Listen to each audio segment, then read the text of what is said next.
brothers. They killed, give me Isaiah 14 and 21. They did the same thing to my people. So you said that they put millions of my people. Yes, you said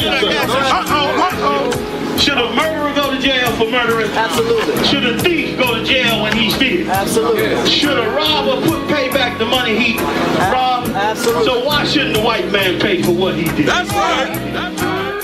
One day you'll see just how it feels. Payback is a dog.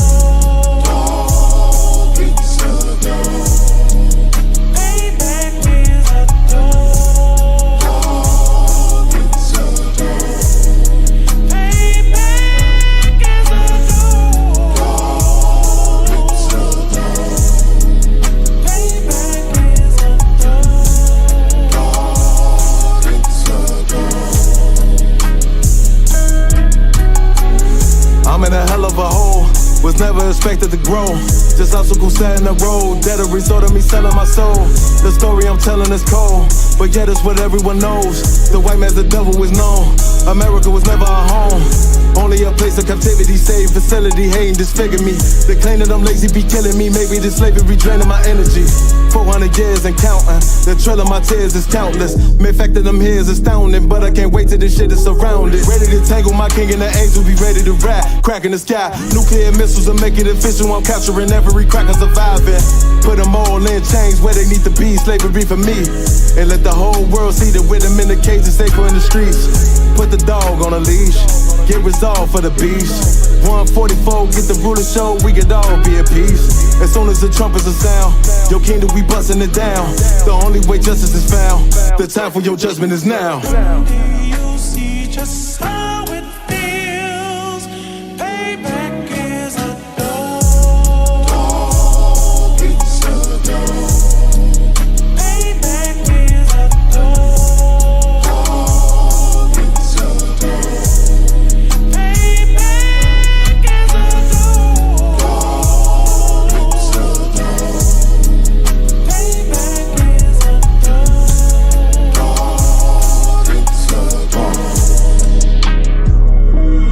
Look, ain't no remorse in my blood slip. It won't be no compromise. Now it's time to feed the worms. Watch his body turn to flies. I clutch iron while you trust the lies. The next Glock I buy gon' be Gen 5. I get it customized. And sending shots off like farewell.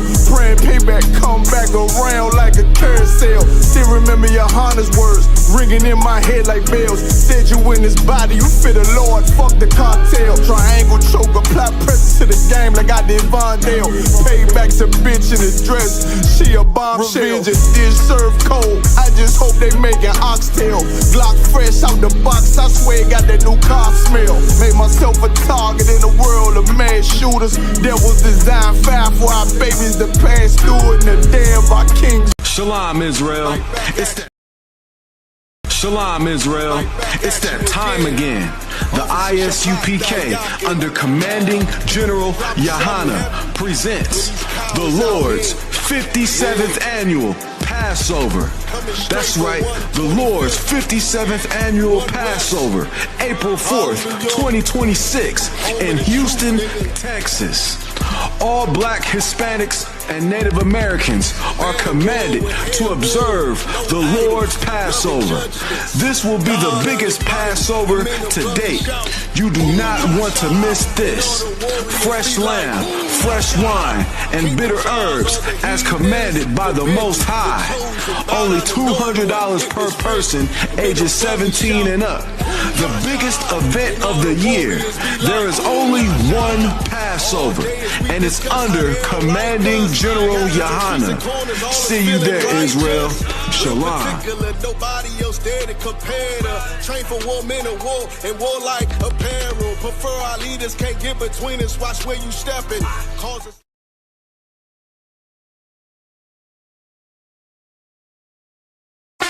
ISUPK, Trinidad and Tobago, under Commanding General Yahanna. We will be live on the streets, 91.9 FM. From west to the depth till they bury me. Every Thursday from 7 p.m. Hosted by Officer Sawapya Allah and Officer Maskoya. From west to the depth till they bury me.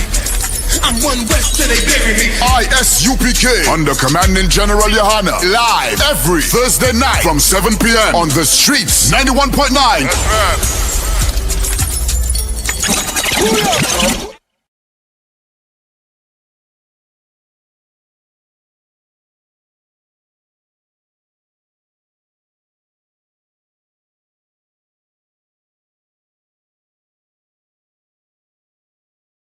Shalom, Israel.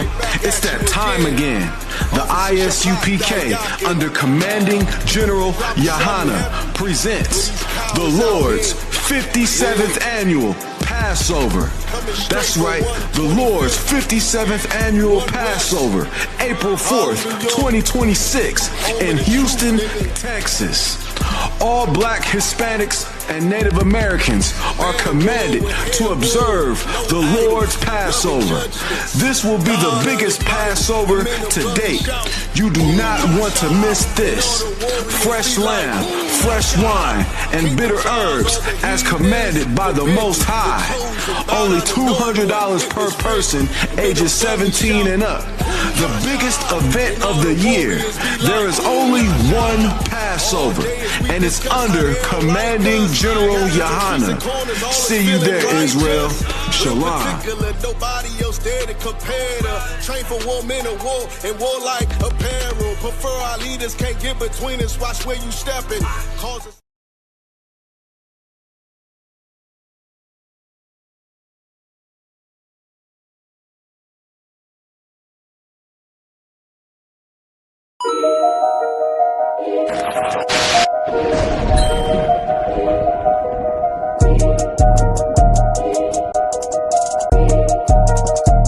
They need food, housing, clothing. They need counseling.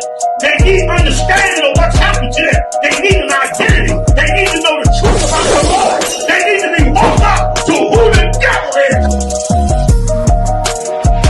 That's right. White man. That's what the hell they need. And you add that to black people, Latinos, and Native Indians, brother, then you're going to be able to do something. The whole reason I'm here saying these things to you, because these things are supposed to show you and give you hope. It's supposed to make you say to yourself, you know what, we got a kingdom coming. You know what, the Lord's judgment is coming. You know what, let's change our life.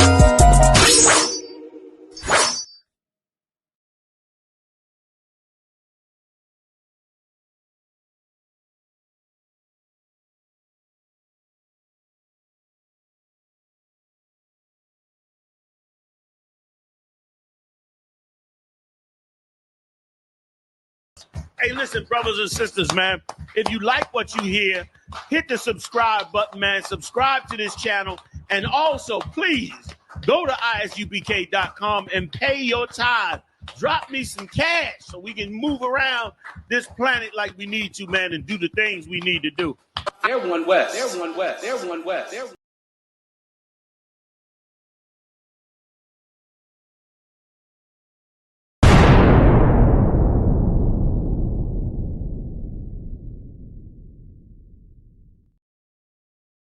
Wagwan priest, you good? What's going on? Listen, man, I'm hearing you, man, you ISUPK brothers be talking about the Jacobites that was in Scotland were originally black. You man ain't reaching that. Listen, put that on the TV right there. You'll see it. This is the transportations. If you look right there, it will let you know Robert Adam, brown, William Bow, black, Dougal Campbell, brown complexion, black, brown. I see brown, black, brown, black, brown. This is all the Jacobites that was shipped out of places like Ireland and so forth. This is the transportations. Right. So this is giving you the complexion of the Jacobites that was shipped out of these places to Barbados and other islands in the West Indies. Yo, that's mad. So it's saying what? Robert Adams was a labourer and he was what? Brown faced. William Bell was what? Black, curled hair. Damn.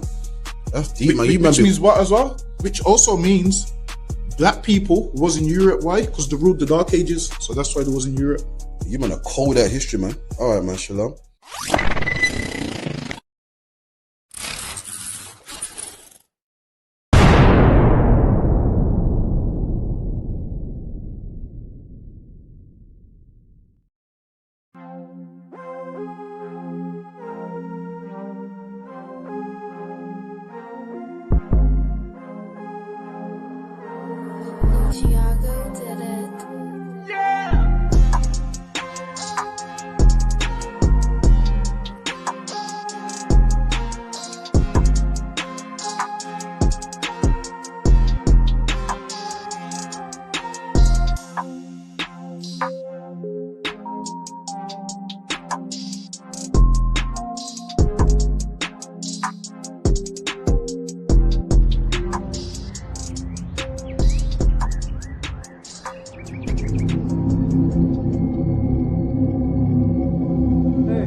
you something to eat. I got some change for you. Go on real quick.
Shalom, Israel.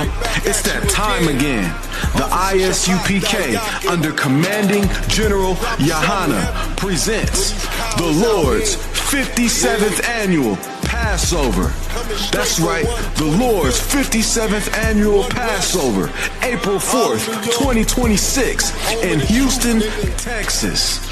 All black Hispanics and Native Americans are commanded to observe the Lord's Passover. This will be the biggest Passover to date. You do not want to miss this. Fresh lamb, fresh wine, and bitter herbs as commanded by the Most High. Only $200 per person ages 17 and up. The biggest event of the year. There is only one Passover, and it's under Commanding General Yahanna. See you there, Israel. Shalom. Nobody else there to compare to. Train for war, men of war, and warlike apparel. Prefer our leaders, can't get between us. Watch where you stepping. Causes.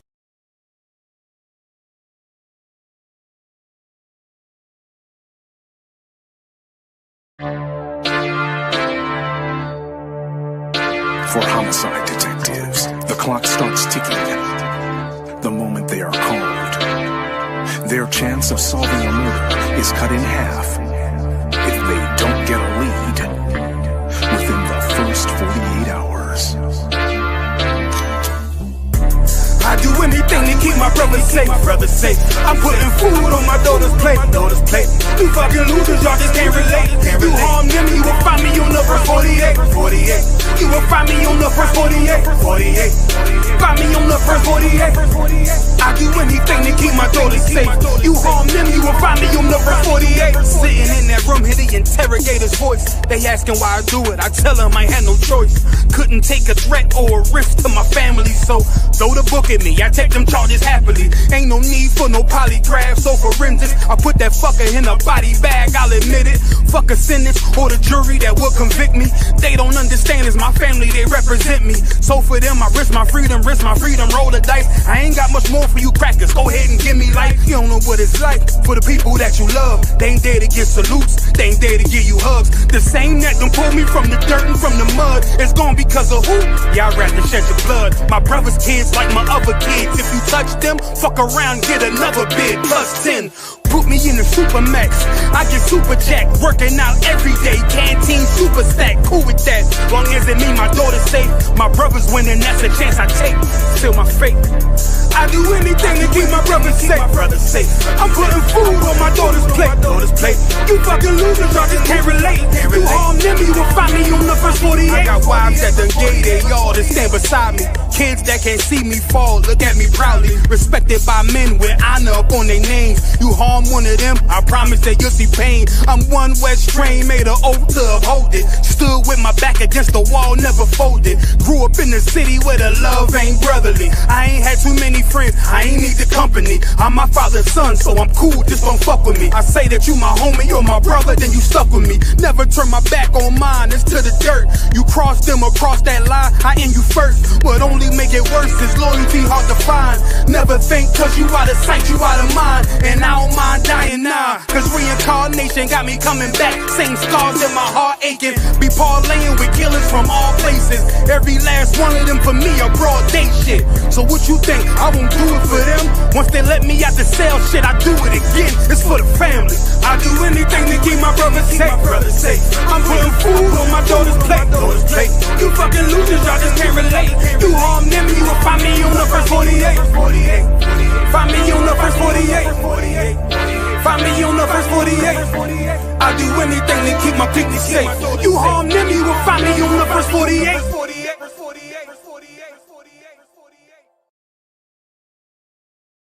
Shalom, Israel. It's that time again. The ISUPK, under Commanding General Yahanna, presents the Lord's 57th Annual Passover. That's right, the Lord's 57th Annual Passover, April 4th, 2026, in Houston, Texas. All black Hispanics and Native Americans are commanded to observe the Lord's Passover. This will be the biggest Passover to date. You do not want to miss this. Fresh lamb, fresh wine, and bitter herbs as commanded by the Most High. Only $200 per person, ages 17 and up. The biggest event of the year. There is only one Passover, and it's under Commanding General Yahanna. See you there, Israel. Shalom. Nobody else there to compare to. Train for war, men of war, and war like apparel. Prefer our leaders, can't get between us. Watch where you stepping. Cause us.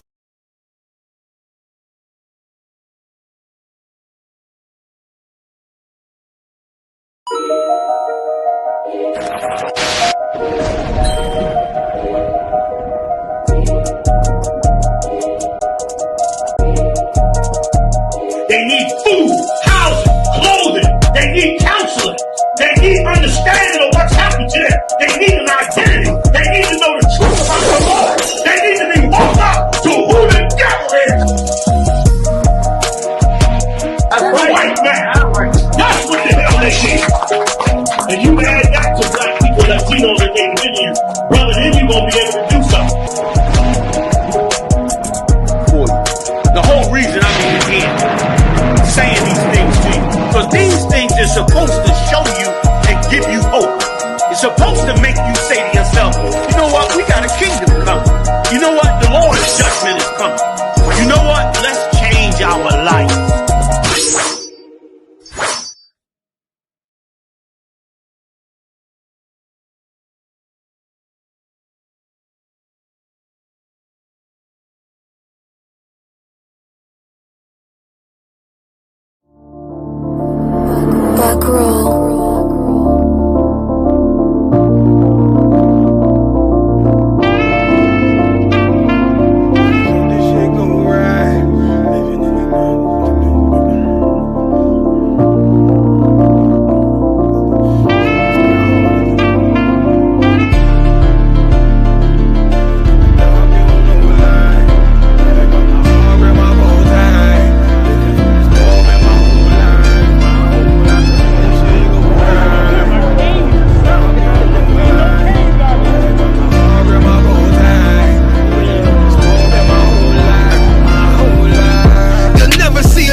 Hood niggas that'll probably grip like some dentures. Brothers on them fences,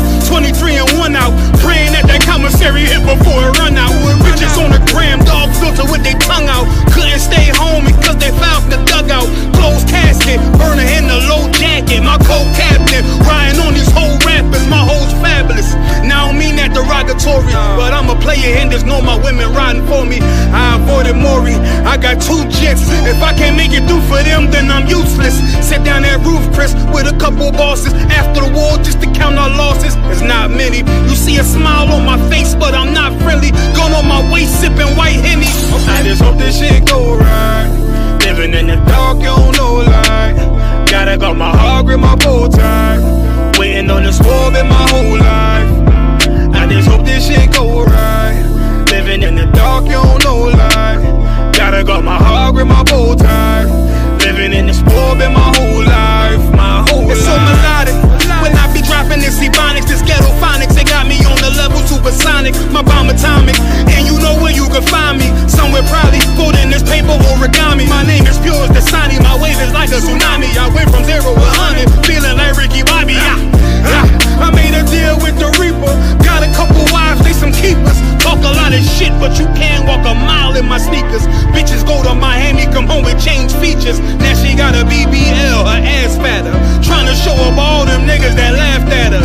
Now when they see her, they only wanna fuck her. They just wanna touch her, they don't wanna cuff her. They just wanna come and kick it with her like a punter. Turned her to a runner, now it's all aboard the train. Fenty on the face, but it's not concealing the pain, it's a shame. So I'm in the hood like some rap snacks. I know niggas kill you and your mama for a scat pack. Dark tint, matte black, they do it for half that. Had you like 90s Missy in a fucking trash bag. I'm from Philly, we don't do bank accounts, just cash app. I spit a verse and I just watch the time slow. This that guy flow, this that shit that rappers die for. This that uncut Taha Wall straight from Pablo Escobar. I be at the bar like Moscato. They think it's effort, but no, this that block work. Make the countermeasures, take pleasures, making an op hurt. Light is in the sky, cause every verse is a concert. My mind work at speed y'all can't fathom. Listen to the words of a champion. It can't, the streets need another anthem. I just hope this shit go right. Living in the dark, you don't know light. Gotta got my heart grip, my bow tie. Waiting on the squab in my whole life. I just hope this shit go right. Living in the dark, you don't know light. Gotta got my heart grip, my bow tie. Living in the squab in my whole life, my whole life.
All right, that's it, right? You have to shop with the thumb. It was good on Akim. How you feel? Thumb. Shake it up. Yup. We back Wednesday night, rocking it out. Black Watch Wednesday, holding it down for Commander Yahanna, the hardest working man in Israel. Give him a hand. You know what I mean? Definitely getting it in. Tonight we're gonna have some good stories for sure.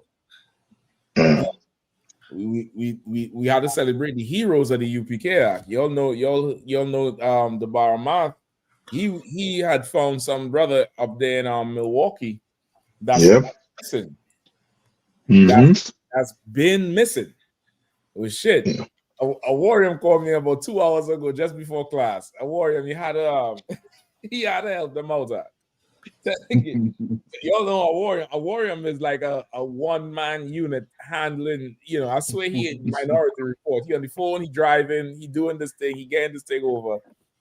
You know what I mean? And the Lord done put something in front of him, and it's just proof that the UPK has what it takes This for what's was missing in Sergeant this Edgar rule. Caldwell, a veteran in the United States Marine Corps. That's because you was gonna say something? That was you, Kazak? Shit. No, you're off now. I can't hear your audio. You mute. Okay.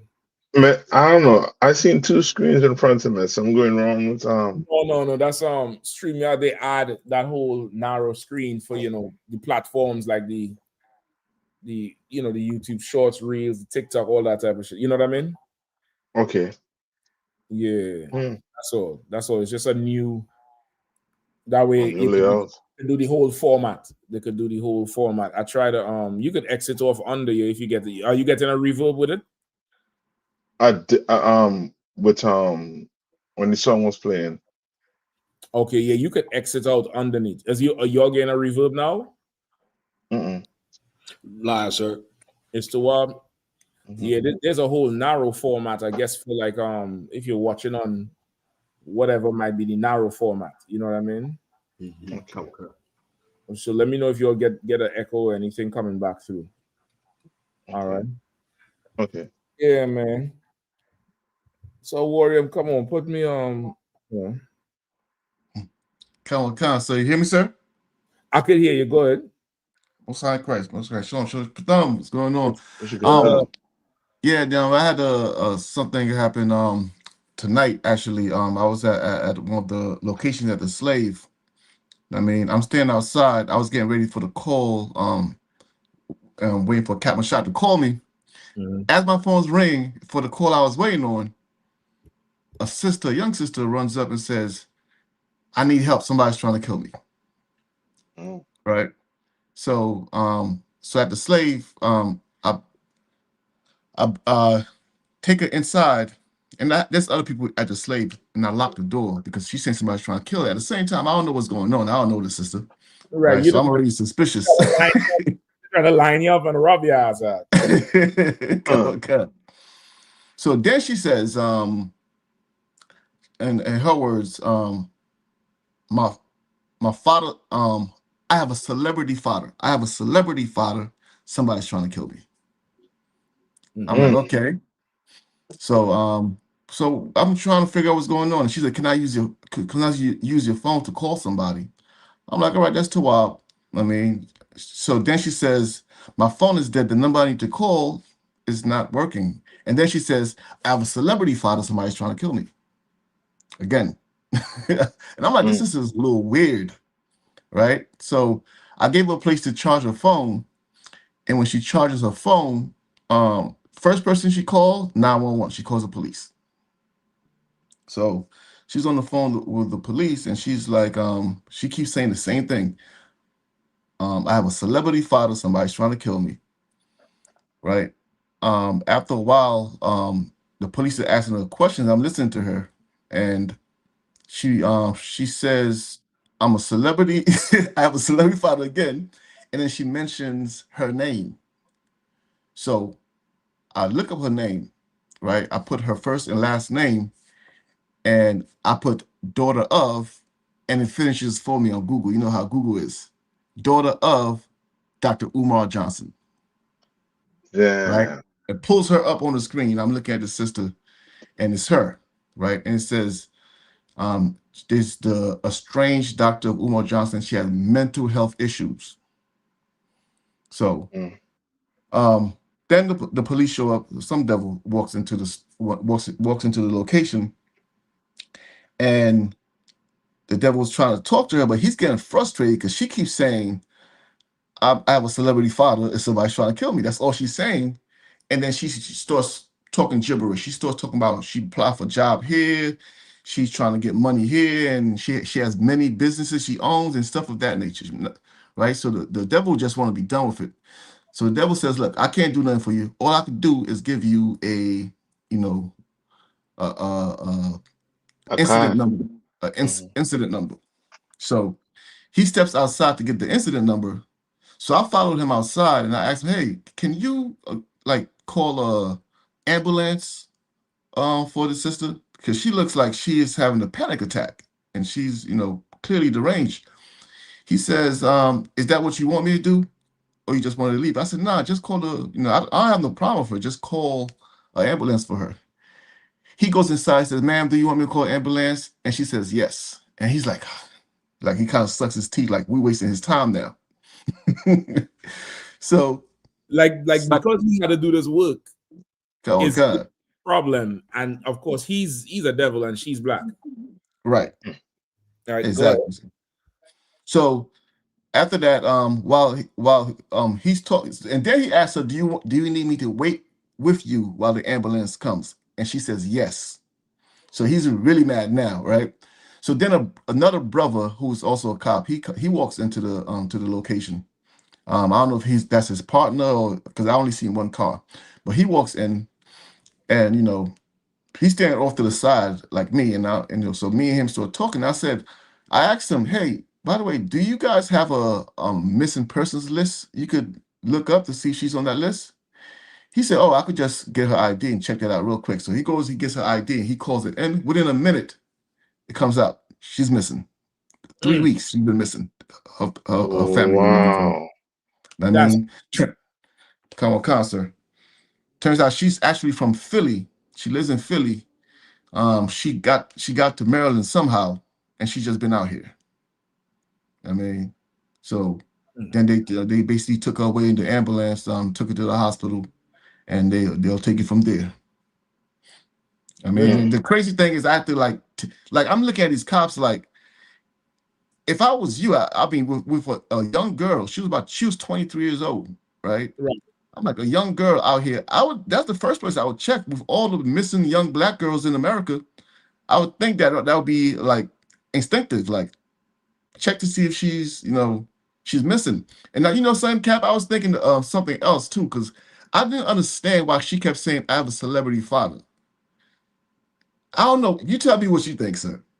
Well, I mean, go ahead.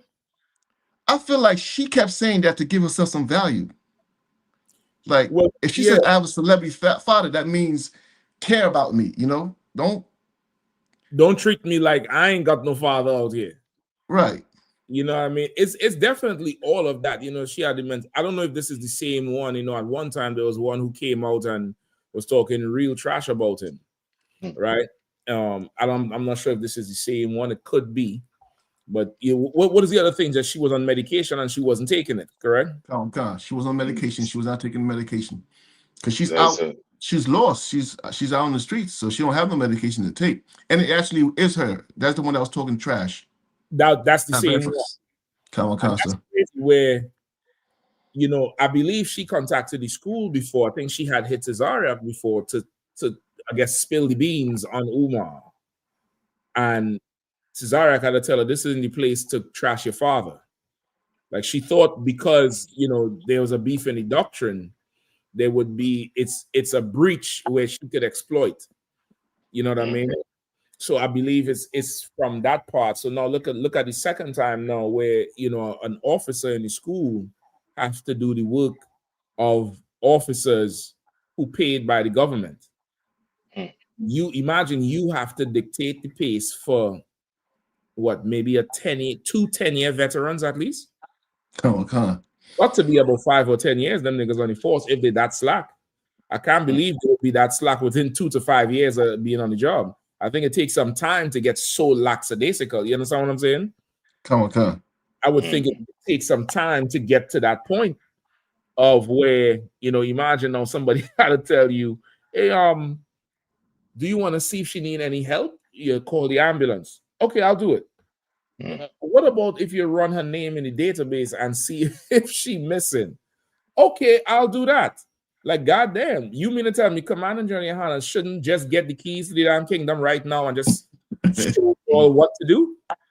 His officers are clearly better. Listen, the bar man on the slave, the dude walk on to the damn bus he driving, and he look at the dude and ask him his name and his age, and he's like, sit right here. Let me make a call. Damn near the same thing. You know what I mean? Damn near the same thing. And I think with the bar and them, I think they did something with some young, like a juvenile who was missing. And they went through the neighborhood asking and knocking on doors and shit and found the kid. Like, you mean to tell me the Israelite school, once again, your government is shut down, ours isn't. Right. Your government is shut down, ours isn't. A warrior brother, I give you a hand for that play right there. And for having the care. You've always been a brother who always care about Israel and care how this one doing, care how that one doing. And to people in the world, it's a very foreign concept. It's a very foreign concept, and it's a very it's an uneasy feeling, because in the world you're taught to cut off yourself and not care about other people and not give a damn and not imagine going the extra mile to make a phone call. You didn't tell this cop he drive her to the hospital. You didn't tell the other cop, listen, call around and see. Like, this was a push of a button for both of them. And it was almost like it was a burden, at least for the first one. The second one did it right away. But at least the first one, he couldn't believe he had to come down there and deal with this crazy nigga who don't know where she is. And, father is a celebrity. And so what? Am I supposed to care? With Officer Warrior of the Israelite School of UPK under command of General Yahanna showed you that you're supposed to care. Showed you that you're supposed to care. He showed you how you should care. He gave you the blueprint on how you should care. There's a way to do it. There's a way to do it that's effective, that's going to get the job done, and you're still going to make it home to that wife you got. You're still going to make it home to them kids who don't love you. But that there, brother, was, in the right place, right time, man. Talk about right place, right time. And she happened to see you. Who the hell knows that? Sometimes, of course, with people with mental illness, they're able to still identify and correlate when things happen. Maybe she saw the spirit of the Lord on the ark and said, he looked like he was gonna help me. Who the hell knows that? Who the hell knows how it was seen, how she visualized the damn thing? You get me? Come on. But for sure, Warrior, that there was that was the work of the Lord right there, brother. That was the work of the Lord right there. Definitely had to give it up to you. And for sure, pick up Commander General Yahanna for raising brothers who have courage to care about Black people. Because especially in this day and age, it takes courage to care about Black people, man. Yeah. It's a lot of courage to, be on the line and give a damn about Black people. Like she mentally she have a mental problem, mentally unstable. The cop don't care. And he has all the resources at his fingertips to help her. Right. He could call whatever in and help her. You don't, but you have all the wisdom and skill and know how to help her, which lets you know all the Israelite school of UPK under command General Yahanna is missing is the resources to do it. Right. Because you all have the resources and you're not doing the job. You don't want to do the job. You're frustrated when you get called to do the job. Yeah. This brother here doing 1, 2, 3, 4, 5 jobs at the same time, and she comes up to him and she met a brother today. She met a brother today who did what every brother should do for every brother and sister in Israel. Like, imagine you get 5,000 more warriors, 5,000 more Kazakhs all over this nation, all over where we are, to police the area with wisdom, not a Batman belt with the pepper spray and the guns. Like, that shit don't help. It has its purpose. Don't get me wrong. It has a purpose on the right-hand side. But wisdom police the situation. Imagine you policing the police. Imagine you telling them to do this thing. You telling them to do this thing here and do that. And have the wisdom to be like, could you just check and see if she might be missing? Somebody might be missing this girl. Oh yeah, I could do it. It's just what do you say? I push of a button. What do you say? What do you say? I'm a warrior when you told him check. Oh yeah. He just asked. He said, "I just gotta get her ID," and then he just called in her name, And sure enough, she's missing. Sure enough, she's missing. And you have the know-how. You're not in law enforcement. You're not a detective, but you aware. You have so much of what they call it. You're not tone deaf to the culture or what's going on with our people. You're so aware. You know, okay, we have an epidemic of missing Black women, right? And that nobody cares about. And then you hear her say, "Somebody trying to kill me. I need help. I need to make a phone call. Somebody trying to kill me." As crazy as it sounds, you gave her the care that, you know, government departments is put there to help people like her. You gave her the care that the first responders are put there to help people like her. And when they responded, they, you know, at least the first one, at least the devil, he couldn't wait to get lost. Right. She's lost. He couldn't wait to get lost. To feel that. Imagine growing up like that. Like, God damn. If I could jump in. Come on. What you saying is so heavy that they doing so much everything backwards. They do so many things backwards in this kingdom that even on the police, it's supposed to say to serve and protect. You're right. Right. But they do neither. When you think about it, like, damn, they don't even, especially not the serving part. Like they the last to really want to do some servant type work for the community. If I could, quick story. I remember one time I had bought a moped, and I'm riding the moped. It was late night. The moped broke down. It's like 2 a.m. or midnight or something. I'm pushing it. I'm pushing it like I gotta push it to my location. The police pulled me over, and they like, you know, they want to see if it's stolen. Like if I'm pushing it down a main street, a stolen scooter at, you know, midnight. And so they do all the double checking. And I'm like, you know, well, y'all could help me push this thing or help me get it there. Because if it was stolen, y'all sure would get a tow truck out here. But since it's not stolen, y'all just gonna drive off and let me keep pushing down the road, you know, to wherever I gotta go. Like that's the type of thing that the government, they, like you said, on the right-hand side, like they will do more harm than good. If they have, if it was supposed to be where they could do both, like help the people, really just help the people. But you know, we look to a nation that cannot save us. So you know, we need brothers like a warrior and other brothers like y'all watching to step up and get the training in the UPK so we can really do the thing that we need to do. That's right. That's right. Hey, a warrior. Come on, concert. Did those cops thank you? Lie, sir. God damn, man. They didn't even say good looking out, bro. You okay? You need us to do anything else? Nothing like that. They just rolled the fuck out. Yeah, come on. As soon as the ambulance took her, they was out also. Yeah, listen, man, the officers in the Israelite school of UPK are better than your officers. Yeah. They're more trained. They have the spirit of the Lord to do the job. They have the wisdom to do the job. They have the temperament to do the job. Like this is, you know, and okay, this is kindness that was shown to this sister in a season that is the most unkind.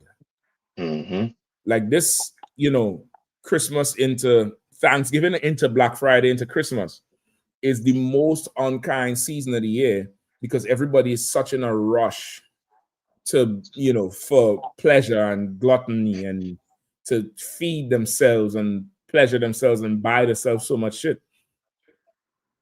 For you to have, you know, the time of the day, it definitely says something about the caliber of officer that sits in these ranks. That's this establishment in this government. Like I say, man, I damn near want to make a t-shirt. My government runs just fine. I don't figure out the words. Your government is shut down, but my government has been running just fine. You know what I mean? My government cannot shut down. It's impossible. How will it shut down? That's crazy. Like that's that there, brother. I mean, that's for sure the work of the Lord. And you was right there, you know, on point, ready to do the job. Ready to do the job. And it's damn near like the Lord puts in brothers and sisters in position to see and help. You know what I mean? Because the brothers in DC, I think I talked about it before on the radio show, the closing of the Feast of Tabernacles. It's Trooper Nassawan and his family, his rib, his daughter, her son, and then his other son. They come into the school in all in one vehicle. And they reach this intersection about a mile away from the school. And they are at a red light. And coming on the cross street perpendicular to them is this Latino couple on one of those rental bikes, the bikes that the power bikes. Mm-hmm. Brother on an SUV, a big SUV, Pilot runs the red lights and slams into them. Slams into them. NASA one said he didn't even know it was two of them. He said he saw one because of how far the brother flew. Whoa. He said he got out, and as he's walking to get, pick up the bike and to help, he got out of his car because they was all out there. The rain just started to fall. The brother comes up bloody. His face is blood all over. Speaks no English. Say the daughter, the sister Kaya Bath, she speaks a little bit of Spanish, so she starts trying to talk to them. NASA one said he didn't even realize it's two of them because the sister under the damn SUV. Not all the way under, but like under the engine area. The bumper. Mm-hmm. Yeah, down there under there. And they try to pull her out to stand up. They try to stand her up. She can't stand. She just collapsed like a ton of bricks. Just collapsed down on the ground. Something fucked up with her legs or hips or whatever. Mm-hmm. So now someone trying to, calm them down. The sister trying to talk to them in Spanish and ask if they want help, if they need them to call an ambulance. The brother hear ambulance and said, no, don't call. Don't call nobody. Oh. Then he starts to yell at the girl to tell her get up because they got to go. And he pulling her up. They're both trying to get on the bike. She in pain. They stop them and ask them again, you sure you don't want, we could help you. We can, we'll wait with you.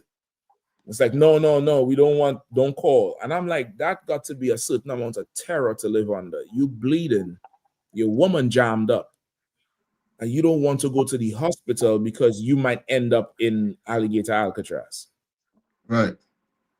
That is hell. And now while NASA one of them trying to help them and pull them to the side, this bastard just drives the hell off her. Drives the hell off.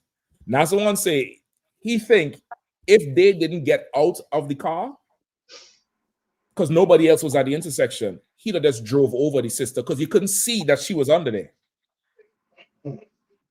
You couldn't see it. So NASA one stay on the scene until the police show up, and he tells the police what's happening. The cops say, don't even worry about it. And he started to point out where all on that intersection, they have cameras that people don't see. He said, don't worry about it. We'll get to the bottom of them. And the cop is trying to, go and talk to them to go. They don't want no parts of cop or ambulance or nothing. And I'm like, brother, we in so much hell under this oppressor. Like the Lord is going to now inadvertently show Israel who they need to get help from, who they should go to for everything, who's going to be there. Because, okay, he said there's nobody else there. He said as soon as they got the sister up, the SUV just backed up and rolled out. But he said if he wasn't there, like you couldn't see the girl under the car. You had to come out and walk to the front of the damn truck because it's so high up. He said he might have just rolled off because it's only the brother you saw. You know what I mean? So these things that happening, man, it's for sure it's the Lord. And I would say, the Lord always say, be ready to answer every question. You know what I mean? To show yourself approved, study, show yourself approved, and be ready to answer every question. And sometimes you might think it means doctrine. But it could mean taking care of your people, because that's a question too. But a warrior, right or wrong, didn't she ask you a question? Come on. You understand? Like that could also be it. Don't just think breakdowns and precepts. That's very important too. But brother, that charity, that brotherhood, that ability to take care of, this is some Command General Yahanna taught all of us in here. This is like a UPK staple. Like that, like we value that more than the breakdown and this precept and that precept. That's good to know, and it's a good thing. It's our records. It's good, but brother, it's a difference when you can come to the aid of Israel in something they need. That tangible carnal thing that's needed. You know, go ahead, Capsulaki. Nah, we hit on this so heavy, and that's it. I was sitting on here trying to figure out, I mean, how to explain it. You know what I mean? But you know what I mean, brotherhood is the explanation of all of this. That's it. You understand? Like the cops and them, they getting paid to do a job. But America done, you know what I mean, and that's like in a nutshell, America. Like, you know what I mean, how much am I going to get paid? You know what I mean? What's my, you know what I mean, what am I going to get compensated? Yeah. You understand? Like they're not doing it because of brotherhood. They're doing it because they get a check, and that's all they care about. Yep. You know, it's a check. But you know what I mean, but when it comes to that brotherhood, you know what I mean, brotherhood trumps that check. Yeah. You understand? And you know what I mean, this place, you can imagine we had, you know what I mean, our own hospital where we could have, you know what I mean, take those, you know what I mean, that brother and sister too. Yeah. You know what I mean? But this bastard done wipe all of that out. Yeah. You understand? Wiped all of that out. Because brotherhood, brother, you know what I mean, they would have been able to walk in there, and if they don't have it, they don't have it. Wherever, they're gonna be taken care of. Yeah. You know what I mean? But in this place, you know what I mean, they're thinking about they don't have health insurance. They may not be here, you know what I mean, legal. So they're thinking, as they say, they're gonna end up in Alcatraz. And not Without go ahead, Salaki. Yeah, without any, you know what I mean, without any medication. And Yeah. nobody in there gonna care for them. Nobody ain't You gonna understand? You understand? Yeah. You understand? And So I was gonna say too, not just, you know, they may not be legal. I think the terror is so strong, whether you're legal or not, brother. Once you ain't white, you once you ain't white, you ain't right. That's it. Once you're brown, you're wrong. And that's really, you know, the crux of it. That's the atmosphere. That's the you know, like how it's cloudy and overcast. Like it's overcast in the spirit for our people so much where we rather just not go. Yeah. We rather just not do this because what could happen, who the hell knows? They send you somewhere, you see some judge close down some detention center and or give orders to possibly do it in Chicago, in Illinois. Because it's just, you know, they're saying is the facility is just not up to par. You know what I mean? And they're not keeping no record of nobody. So like it's no coincidence. I think this thing with the Barmath, this thing with the Warrior, even Kahan, that video you put up was so heavy. Yeah. That's so fucking heavy. And I'm looking at the old I'd have find a name for her. She looked like the thing from the Game of Thrones after the dragon, not the dragon lady, the other one who cut the hair, the one who was yeah. I'm like, hold on, is that a man? And then I realized it's a broad who just on a power trip see the outer state tags and trying to get the name on the you know, the next week morning report to get, you know, recognized for, you know, 2 kilos or something and $50 cash. They think that's a big haul. So they you know, they tried to press you, brother, and the shit was, you know, the video was outstanding with that shit there. The water caps. So like if I could, come on. If Yashikar with me, they would have thought I was show with the cartel. They like, if I had Yashikar with me, they was like, this nigga here. No, I know you moving by where you work with the Medellin. Who you? Yeah. God. They don't say, come on, Cheech and Chong, let's go. Yeah. God, that I bring out the heavy tools to cut them that pipe open, the engine block open. The jaws of life. There's no wreck. He just cut the car open in half. Yeah. Man, it's a wild thing. Yeah, go ahead, Cap, please. No, I want to make a point on what you're saying. It's so heavy, especially with the government shutdown. So what you're saying is so right, Cap. Like these people, they don't live in the same world we live in, and a lot of people is looking like, okay, where the government shutdown is over with now, but a lot of people, they on a financial, thread, and the damage is done now. 40 days in, no paycheck or no food benefits. This gonna spiral their life, out of control for the next 6-7 years, possibly 10 years, because they, playing catch up, man. But they made me think about that scripture where it talks about how we trust in the shadow of Egypt, man. Like we in the shadow, we not even in the we living on the outskirts. We outcast in this place, man, and it's just so heavy. When you see these stories and things hit it, daily interaction with our brothers and sisters, man. Like you said, the atmosphere is thick, and you can see the gradualization in the language that our oppressor used. At first they started to say, well, you know what, that's not patriotic, and then they go to it escalates into, well, that's un-American, and to the next step is that you're not American. So they slowly use that language, to make you an enemy of the state, or or somebody that's against America, and the parameters of America, they decide. Right. They decide what it is. So Salak, I yield. Water. No, you're absolutely right with that. Like it's a point now where they getting stretched so damn thin. Like they getting stretched so damn thin in their empire as they try to make this thing, stay afloat. And as that happening, we've always had that compassion. We've always had, that sense of community that other communities don't have. Like Blacks and Latinos, we have a strong sense of community and loyalty to a community. You know what I mean? Where it's damn near like a problem, like we'll buy it over. We get invested in solving this thing and coming together with this and, doing something. And as this place falls out, as this place gets stretched thin, that thing we have that we don't need the resources to have is going to make us get the resources we need. That's it.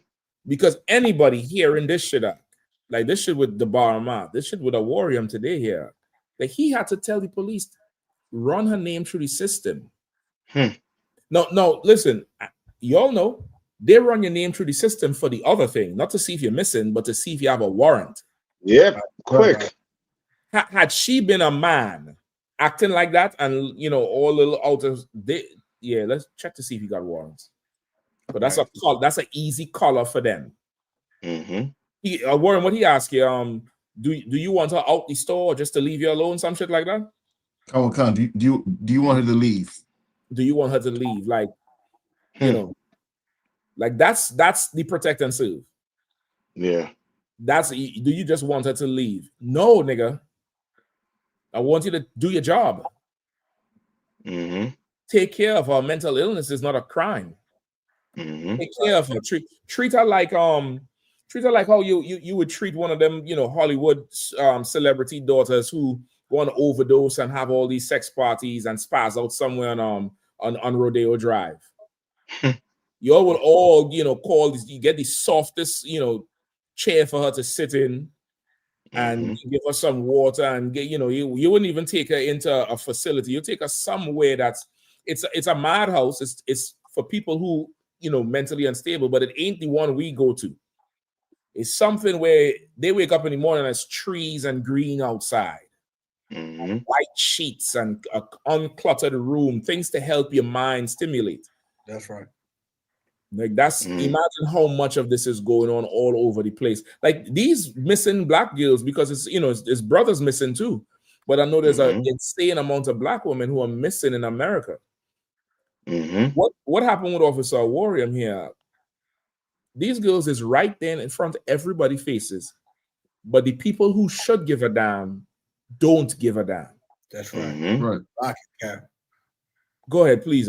What you're saying is so right. They're hiding in plain sight. They're right there. They're right there. You know what's so crazy about it, man? Boy, the scripture's so heavy when they talk with the Lord. Say, that He's the kind of God that He's nigh unto us. Mm-hmm.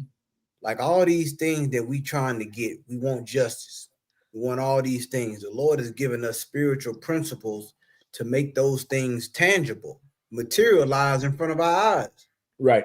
But like you said, and you know what's so spiritual about it? I'm seeing this more and more. I don't know if other brothers are seeing it, but the Lord is moving us.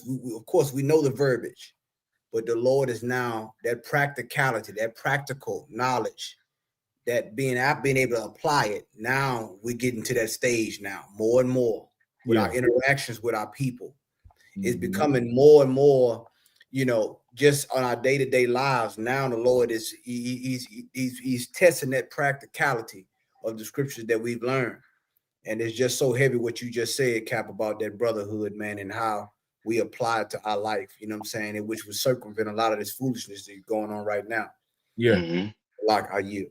Yeah. And Go ahead, I'm just after what you're saying.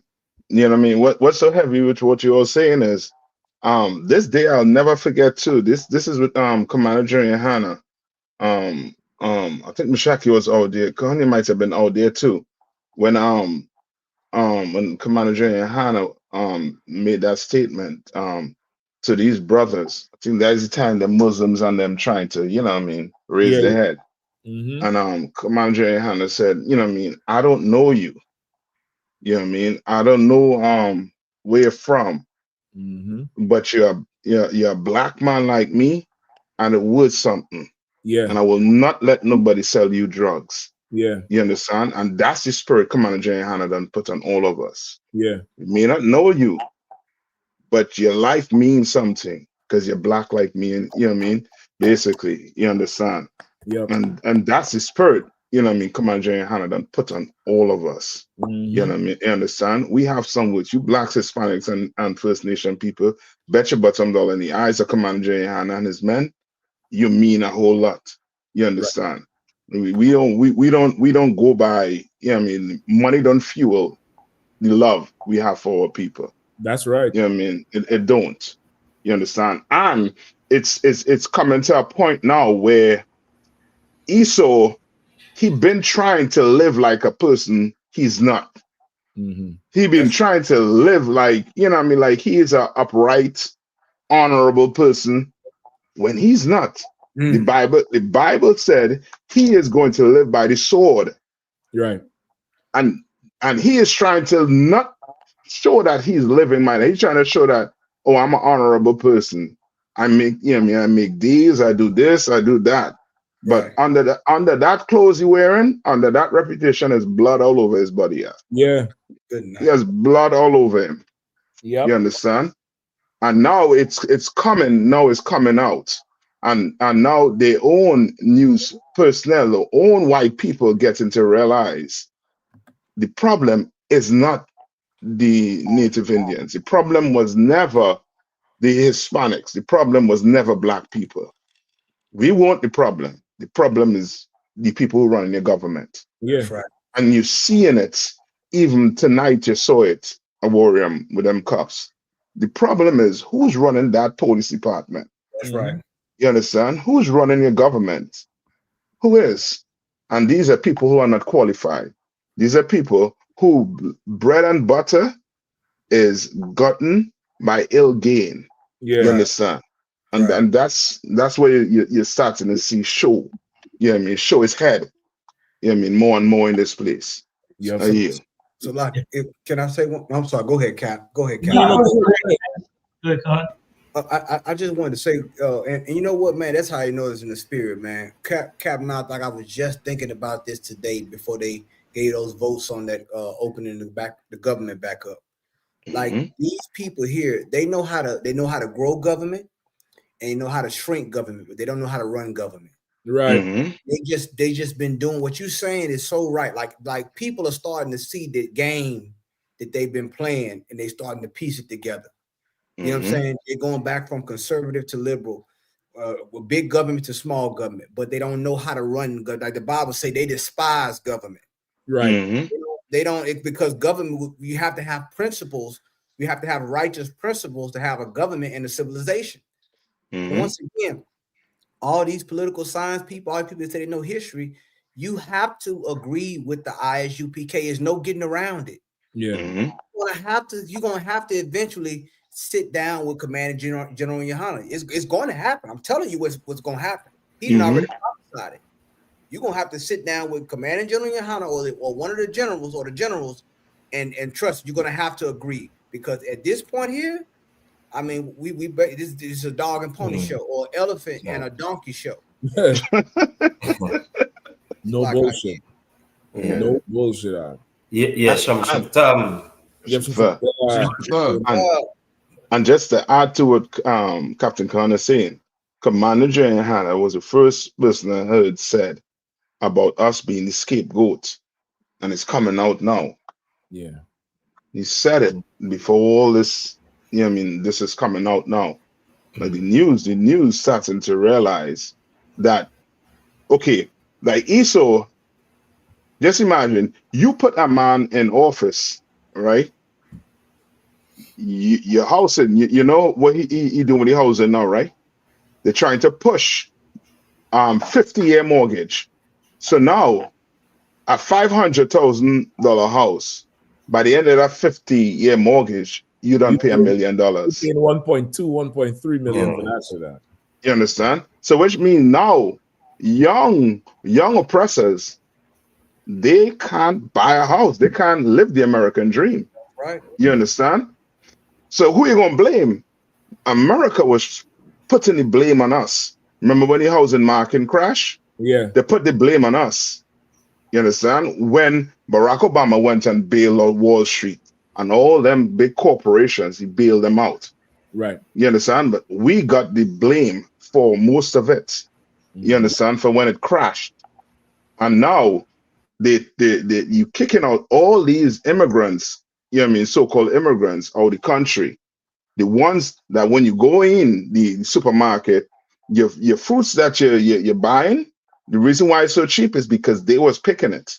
That's right. You understand? So now your price is going up. Did you know that Donald Trump said that he's saving them, I think, by 25% on what you call it again, for the Thanksgiving that coming up? Yeah. Lo and behold, they took out 6 items. Normally they'll have the 21 items on the list. Right. But he took out 6 and said, "What? You're saving money." Then he gave them generic brand.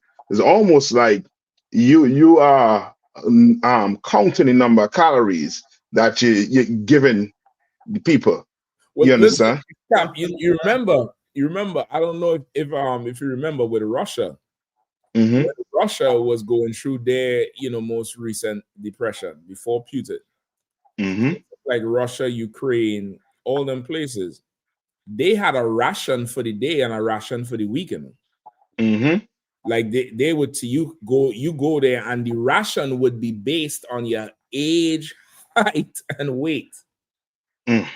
That a person this age, this height, this weight, they need such and such grams of protein. So you only get, how much ever pieces of meat or fish, how much ever grams of carbs. So you get this bread, some grain, potatoes, and you had to ration that out. You understand? Mm-hmm. So don't think for a second that America is going to stay so skinny coming, nigga. Skinny coming. I keep saying it. You thought I was crazy and I said skinny coming, skinny coming. Skinny coming.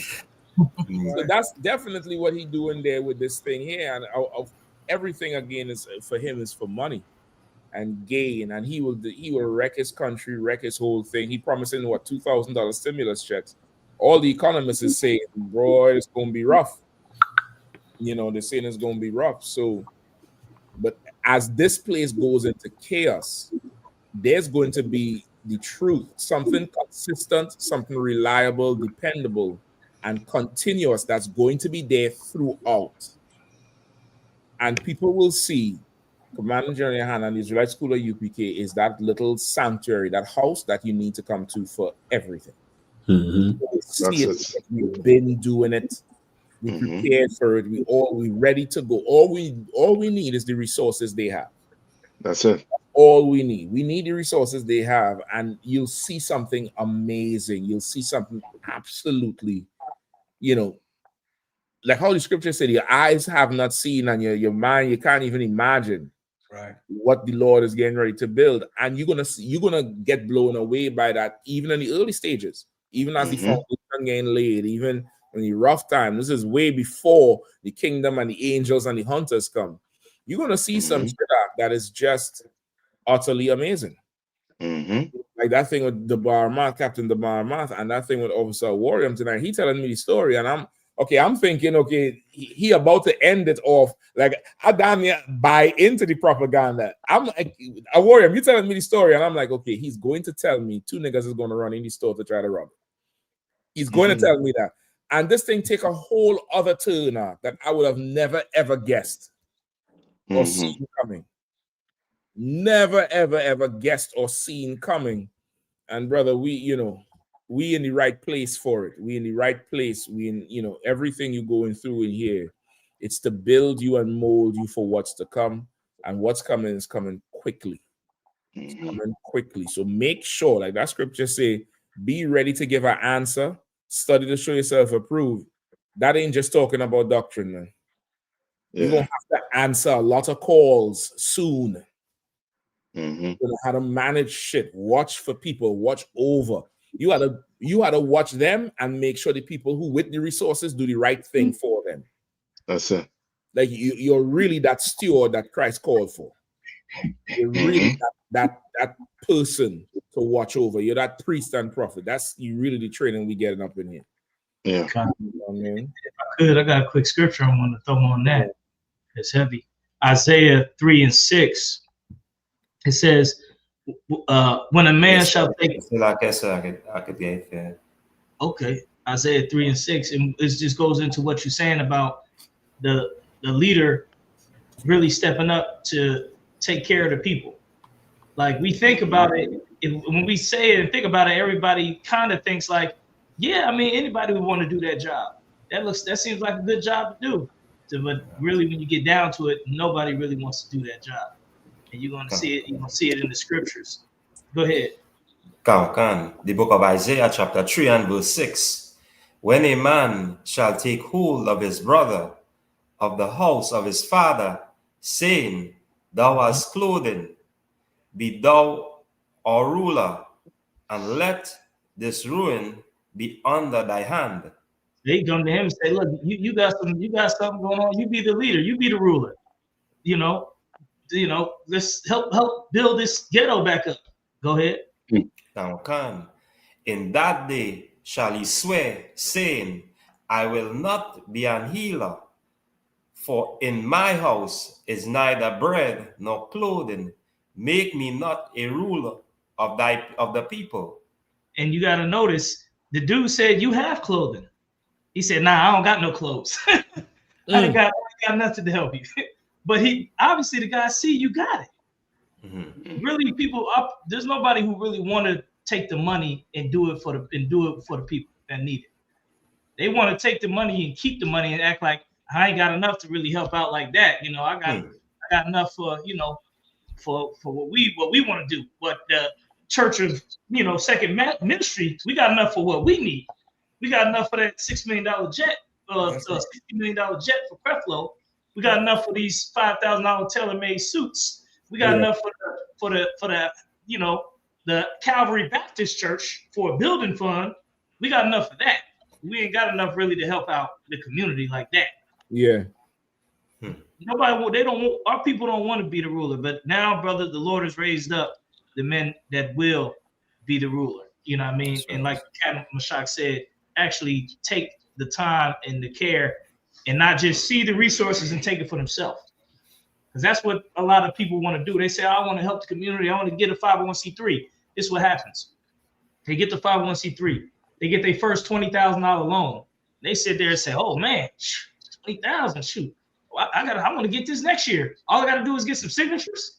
Right. You know what? I'm gonna run my nonprofit with this $20,000, and they get themselves a car. They get themselves a new, bigger, TV, new clothes. They set themselves up, and then when it's time, they say, "Hey, let me give you a couple $100. Go get a whole bunch of signatures." Oh yeah, let me get another 20,000. And they take it again. How do I know? Because this is what a dude told me. A nonprofit paid him. A black dude who run a nonprofit paid him. Said, "Look, just go get a bunch of signatures for me. I give you like $100 or whatever." But he know the whole scheme is so he can get another nonprofit loan to so-called help the black community. But he really just taking the money for himself. Yeah. Yep. And that's the only motivation. Right. That's the only motivation. You know what I mean? There's this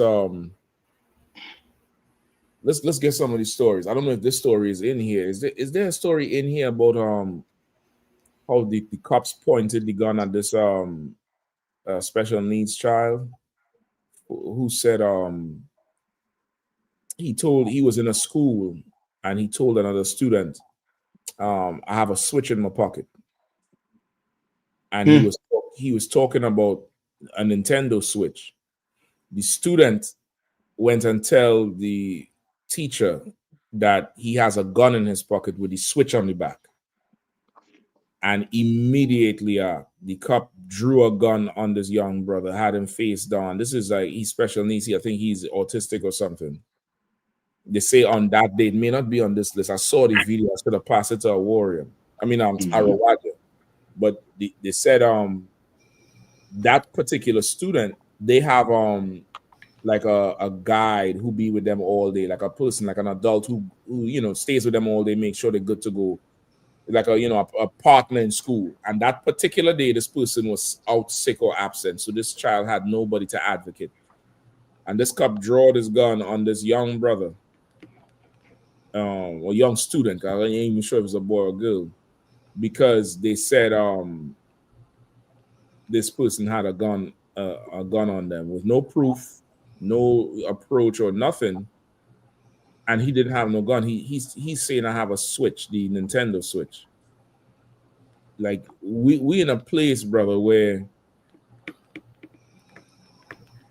we don't have the benefit of the doubt anymore, if we even ever had it. Like when they show up, it's preformed, prejudices that they are very much willing to act on. Yeah. Rather than ask you a question. Like Sonia Massey would have been alive if she met a warrior at her door. Mm-hmm. A warrior would have helped out with that pot of water if she was able to call the Israelite school of UPK instead. Mm-hmm. I said it before. Your 911 is going to change from 3 numbers to 5 letters in a short time. It's going to be ISUPK, and you're going to realize it. You're going to know that, listen, hold up, don't call 911, just call them people first. Call them.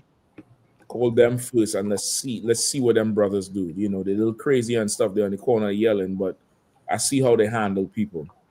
Call them. They're going to know what to do. There's going to be a power shift in this thing, because that's, imagine how many young children are just walking around missing. And some cop is looking at them like they're a menace. Do you want her to leave? Yeah, we could just make her leave. What they'll do, trespass a missing person? Brother, we don't have any recourse or help in this place. We don't have none. None. Like that there is wild to me. Absolutely wild. So like you said. Come on up. And that point you just made is so heavy. It makes me, like, as we seeing these different events happen, with Officer Warren, Captain DeBar, and just, there's so many things that happen all across the UPK that really, only the brothers in the situation know it, and the camp leader, you know what I'm saying? It's so many things that's like this is happening. And it just makes you think of the scripture where it says, in Daniel, where it says, in the days of these kingdoms, the kingdom of heaven, the kingdom of God will be built. Yeah. Like, this is what it looks like. It's not fancy. It's like everybody in their mind has the idea of what they think the kingdom of God being built will look like. It's this. It is answering the phone at 3:00. It's paying tithes. It's showing up for camp. It's what Officer William did for this sister that he did not know. It's what Captain DeBar did for that brother who he did not know. Like, this is what's happening. And Esau, he's so carnal. You got all your 3-letter agencies and the police, like how they did Captain Cahan. Like, you so carnal, you looking for us to be criminals and overthrow your nation. When you don't have to overthrow your nation to build God's kingdom. It's happening right now, Mr. White Man. Yeah. It's happening right now underneath your nose, and it's ordained and it's sanctioned by the God of the Bible. And this is what it looks like. God's kingdom is being built right here in the midst of all of these other kingdoms. And it happens through these actions right here, through these selfless actions that the brothers and the sisters in the UPK are doing under Command of General Yahanna. And it gives me great joy because I know this is how America falls. If America falls this way, the Lord is showing us we can't rely on Esau's government. His government is open one day, closed the next day. You know, you get to eat today, you starve tomorrow. The Lord is like the Lord is juxtaposing the two right in front of us. Where it's like, this kingdom is falling. Here, my kingdom is being built. Like, it's a beautiful comparison to see it happen. It's almost like looking at a scales. You know, as one comes down, the other's coming up. And Esau, for sure, the Lord is the author of your coming down because his kingdom rises up, and it's beautiful to witness. So, like it. That's right. If I could say something more off of what you're saying. What you're saying is so heavy, because I was just watching the YouTube video, and it was going into the rise and falls of kingdoms, and it was going into the last couple kingdoms of, I believe it was Great Britain, and I think Spain had it before Great Britain, and it was going into it was showing it on a timeline as an arc, and then the kingdom go up, and all the things that happen with the money, their monetary system, and then their society, and then their society starts to fracture, and then it goes down. Then another one starts coming up with the same like events in their country and this and that, and it was showing America is going on its decline. And basically, it didn't say it, but it was trying to put in China. Like, China's about to come up and then be the next superpower. But sorry, Xi Jinping and all your Ching Chong Chuns, you know what I'm saying? The next kingdom that's going to rise is going to be Christ's kingdom. That's right. It's going to be the kingdom of blacks, Hispanics, and Native Americans. We're the one that's coming up next. And like you said, carnally, they don't see it. They're like, oh, well, you're helping out poor people. You helping people with clothes. That ain't going to build up no nation. You know, that's not what, you know, they're not thinking that's the threat or that's the real move. They still waiting for us to, you know what I mean, get the crate of guns and pop out and take over the mayor's build house or something stupid like that. But what's really going to build it is this brotherhood and this sisterhood. You know what I mean? So once that brotherhood and sisterhood come together, it's going to be a web, and we're going to trampoline off that damn web into a zone and a way of being, a lifestyle, a culture that this world has never seen, and all they're gonna do is look at it like the scriptures say and say these people must be damn near close to God, because the way they keep their laws and their statutes and the way they move, there's this must be the closest nation to God, and that's what they're going. That's what and we see it, but the world want to see it real soon. The Lord got a way. He got a way to make everybody see it. You know what I mean? Yeah, he got many ways. So yeah, I'll leave it there. Yes. So like, if I may. Go ahead. You know, just as Captain Capasto touching on that point, it brings to reminder, just as I say, you know, the Moab kingdom, them thinking them will be the next superpower now. But little that they know, everything that we talk about, it always have a story inside our records where people like them would be witness to certain things when blacks, Latinos, and Native Indians keeping these laws.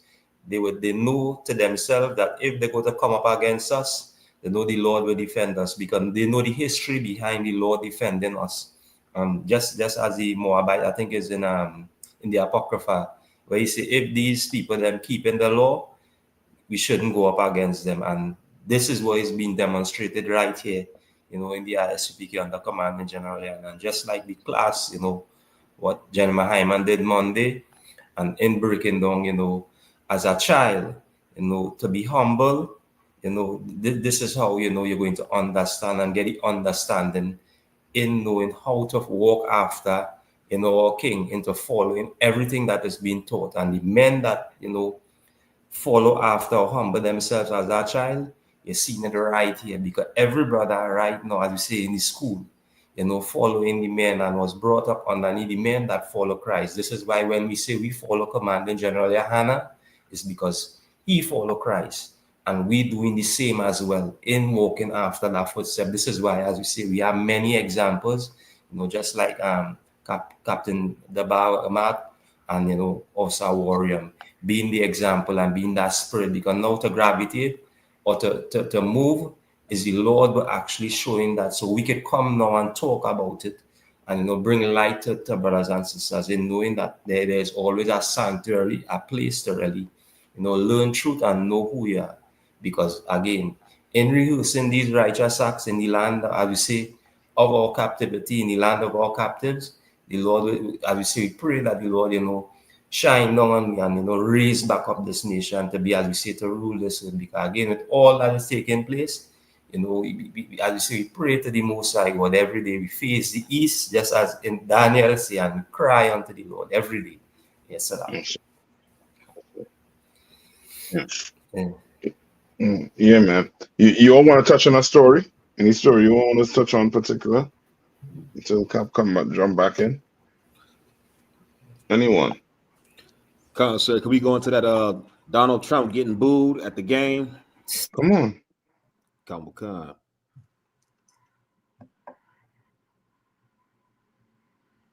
Yeah, let's get it. I think that's number 4. Yep, come. Trump booed at Commanders NFL game before calling plays from Fox broadcast booth. Donald Trump became the first sitting U.S. president in nearly 50 years to attend a regular season NFL game when he dropped in on the Detroit Lions' win over the Washington Commanders on Sunday.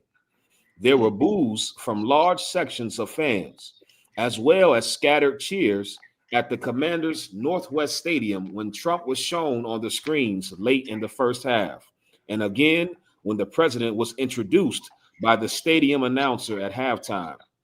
The Washington, D.C. area has strong Democratic support, while Trump cuts to the government have affected many workers in the vicinity of the Commanders Stadium. Sunday was not the first time Trump has received hostile reception from a Washington sports crowd. He was greeted with "lock him up" chants at the Washington Nationals home stadium during the 2019 World Series. The jeering continued while Trump read an oath for members of the military to recite as part of an on-field ceremony during a break in the game. The president arrived at the stadium after the game had started. "I'm a little bit late," Trump told reporters when he got off Air Force One. The plane had earlier completed a flyover of Northwest Stadium before landing. "We're going to have a good game. Things are going along very well. The country's doing well. The Democrats have to open it up," he said, a reference to the government shutdown. In the first quarter, Lions receiver Amon-Ra St. Brown celebrated a touchdown catch by doing the Trump dance, which athletes started performing last year. "I heard Trump was going to be here," St. Brown said. "I don't know how many times the president's going to be at the game, so just decided to have some fun." Boy, this is the time we in. Like, you booing, but you believing in the whole democracy, the whole politics. Black people, blacks, Hispanics, we gotta wake up and start realizing these two governments, they work hand in hand. That shutdown was shut down because the Democrats and the Republicans, they work hand in hand. You understand? You the only one that being caught out there thinking that if you're a Democrat, the Republicans working against you. You're a fool if you think that. You understand? So, like, if I could, it's so heavy you bringing that up. It's like the Hunger Games. It's just, Donald Trump, in Rome, they had the bread and circus, and it's the same thing in America. They just, with Trump being there, he's such a divisive political figure that it takes the mind off the game. Really, the NFL, they would rather him not show up, probably, more than likely. But they can't tell the president no. So him coming to the game, and then I think he even wanted to change his name, I believe. So you're seeing these politicians into they're not just in the political where they're entering into the spaces where the culture is mainly dominated by us, but they have to. That's part of the strategy as well. But what you said earlier about the shutdown, I mean, it's spot on because those what they call Democrat defectors, the ones that voted for the in the shutdown, they say all those 5 are not running. They're not running for re-election, so they're on their way out. But Chuck Schumer knew about it. So a lot of these things are orchestrated. And a lot of people felt betrayed. That happened. But you can't put your trust in this government. You can't put your trust in these political parties and so forth. So what you're saying is spot on, and you're seeing the parallels between sports and politics play out every day now more than ever. Even with this whole thing with the college LSU, you got the Governor Landry saying he gonna let Donald Trump pick the next head coach. I mean, which shocked everybody. Everybody is like, "What the hell is this?" So you know what I'm saying, like this, right? But this is they're entering into that space, and it's gonna be, it's gonna be hell on wheels. So you're gonna have to pick one. You want the bread or the circus? You can't have both now. So that's right. Yeah. Like and what he said, because like he said, what, the government running good? The country is doing well. Yeah, the country is doing well, and that's the whole thing. I'm telling you, like with America right now, it's a joke in a way where it's almost like they're living in a different world, different realm to you. Like the country running good for who? Who are you talking about the country running well for? The prices going up in the grocery. That's right. Your farmers begging for money. You understand? You cut SNAP. So who is the country running well for? That's right. Who's it running well for? And that's, you know what I mean, and that's the oppressor right there for you. Like he will, you know what I mean, he sees things that is not even there. But because he's seeing it, if you don't know any better, you'll think, yeah, everything is going good. We're getting rid of the immigrants. We're doing this. Our country, we're doing, you know what I mean, he closed the border. You stupid MAGA. Right. You close the border. Now you can't buy you can't afford no house. Right. You're crying for the gas prices. You're crying for the grocery. You're so dumb. You didn't think he was going to cut your food stamps too. You snap. Exactly. You think only us going to be affected. No, you going to be affected too, because you're dumb. You're too dumb to realize the rich of you hate the poor of you. That's right. And ain't no rule in the Constitution protecting the poor. But in the Bible, there's rules protecting the poor. That's right. You understand? And what we doing, we gonna take care of the poor. No, who gonna take care of you? You know what I mean? You trailer parks. All you want to do is hate black people. You know what I mean? So much, and now you get a president that love you. Love you. Well, the country going good. What you crying for? Don't cry. I yield. So Locky Cap. They didn't get invited to that lavish dinner, that ballroom dinner that he had. Not the ballroom, it was some lavish. They compared it to the Great Gatsby. That extravagant dinner that he had. They didn't get tickets to that. Yeah. You understand? But this, once again, it shows the parallels of how this like like what you said, racism, man. The white man's racism should be studied on a extreme level. You got white people down here, in the red state, worried about a red scare. That's a red flag. There's something wrong with you in your mind. Like it's something in your psyche, and quite frankly, they can't stand when the UPK brings it out on the streets, because people that have a sound mind say they are making sense of what's happening they're illustrating, what I'm saying, what is happening in society to a T. And there's no way you can talk about suffering without involving us in the narrative. Because we have the only authentic suffering in this country. Everybody else had, if you want to talk about subsidies, they had subsidies out of their way of being oppressed. We did not. We did not. We weren't afforded that. We wasn't given safe passage through this country. You know what I'm saying? Whether it's the interstate or I-10 or the Trail of Tears. Commander General Yahanna has said these things long before a lot of these political scientists and these commentators talking about this stuff. And quite frankly, they're using his talking points. I'm just going to be honest. That's how I feel about it. I've been said that. You understand? But what you're saying is so true, Cap. Like, man, like this country, I mean, are we great yet? Because, you can't fly. The damn planes were grounded. You couldn't go nowhere. It was getting too close to Thanksgiving. And I guarantee you, for them to tell you Happy Thanksgiving is an insult. You should be insulted if somebody come up and tell you Merry Christmas now. Happy Thanksgiving, Happy Holidays. You know what I'm saying? Yep. You should be insulted because this place here, you don't live in their world.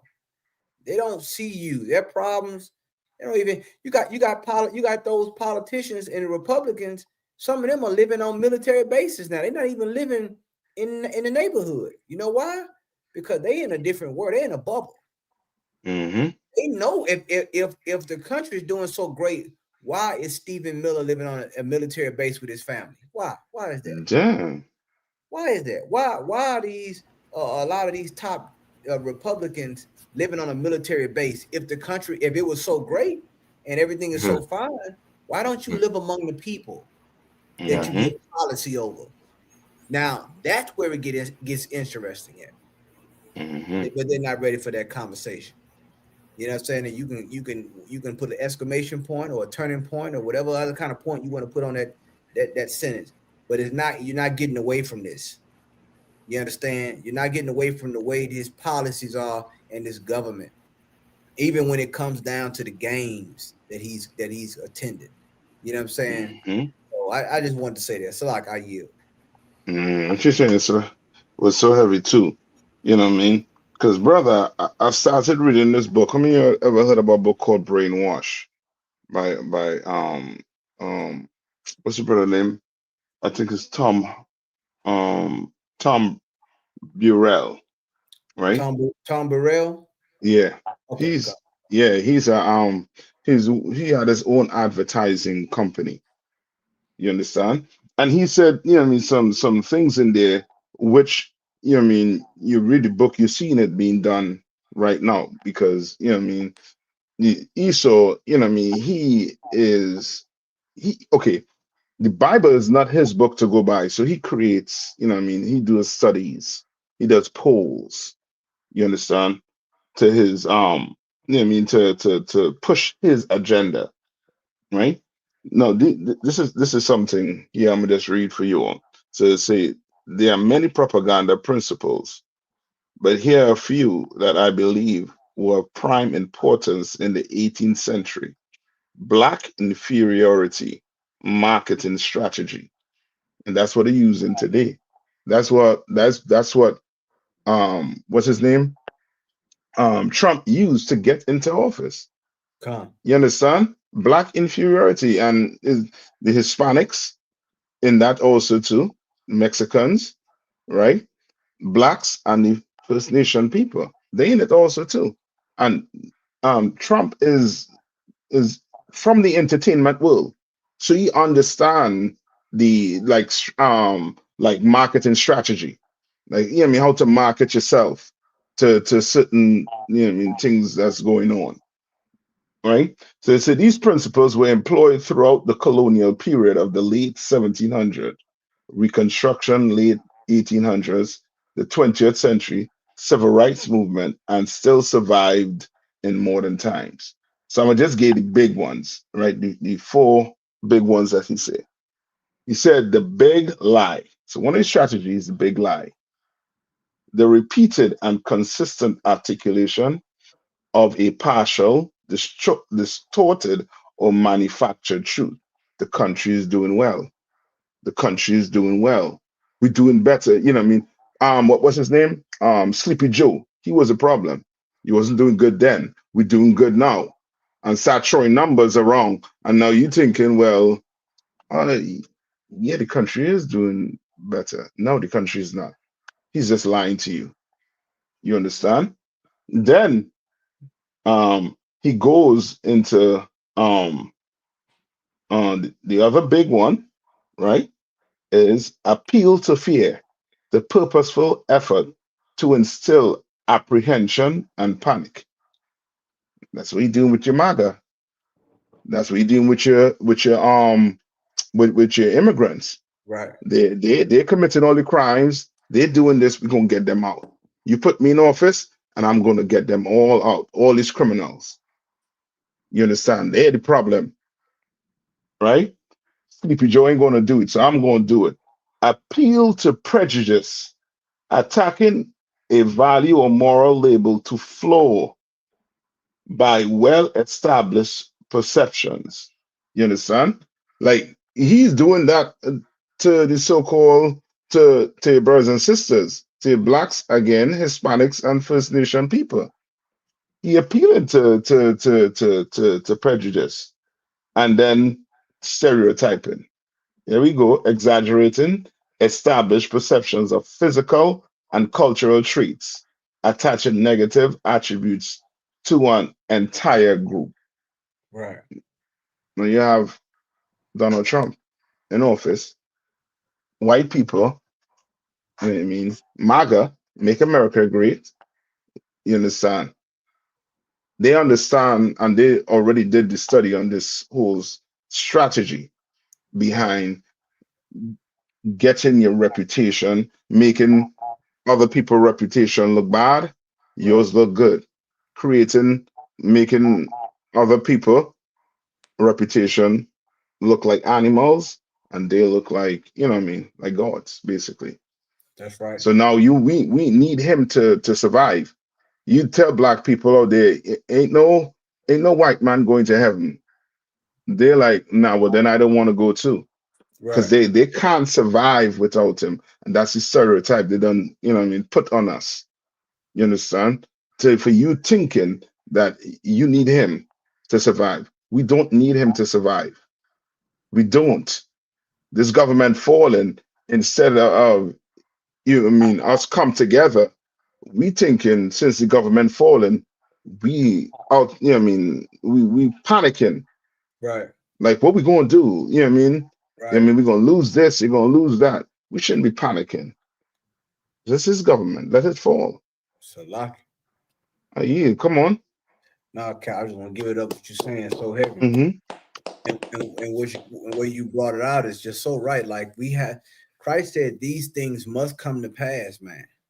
All these things have to, and we have to get in that position, just like with Jacob and Esau. Like his government is on the way out. Stop trying to hold his hand and take hold of his heel. That's what we need to do. Like we have to, the people stop asking for a seat at the table now. The table, the house and the table is about to go. You understand? He's got to resort to cannibalism in about a few seconds. You're about to see, like the general brought it out, you're about to really see who this man really is. Yeah. All, like you said, Cap, the shirt and tie, all that, he gonna come up out of all that, man. You starting to see him more and more. He out in the woods more. He looking more like his, who he really is. You understand? Which is our natural born enemy, according to the scriptures. That's right. It's two nations, man. Two manner of people. We don't govern the same. Us trying to it's like it won't work. You understand? It's a social integration was a failed social experiment. That's right. Coming to the ends of that now. And look at what we have. Nothing to show for it. What? Be able to sit on his toilet, be able to drink out of his water fountain, but not no more. In about a few seconds, he's gonna take that back. You understand? So what are we gonna do? You understand? Right. So it's just, man, like we got to get ready. We got to take hold of his heel. This place is on the way out, and there's nothing you can do. He's on a war path. That's it. It's going back to where they never really left it, but it's open imperialism, what they're doing in the Caribbean. Yeah. Open conquest. It's like they're trying to rediscover the earth and reconquer the earth all over again. Yeah. But they don't have enough time. That's the thing. Time is short. They don't have, and they know they don't have enough time, which is why they're trying to rush things. And when you know anybody know anything about rushing, you usually make a mistake when you start to rush. Yeah. You understand? These calculations are going to be off. You know what I'm saying? So this is the thing we have to do as a people, is to come together, which is why our brothers and sisters should be coming together for the Passover. And it's going to be, you know what I'm saying, next year in April.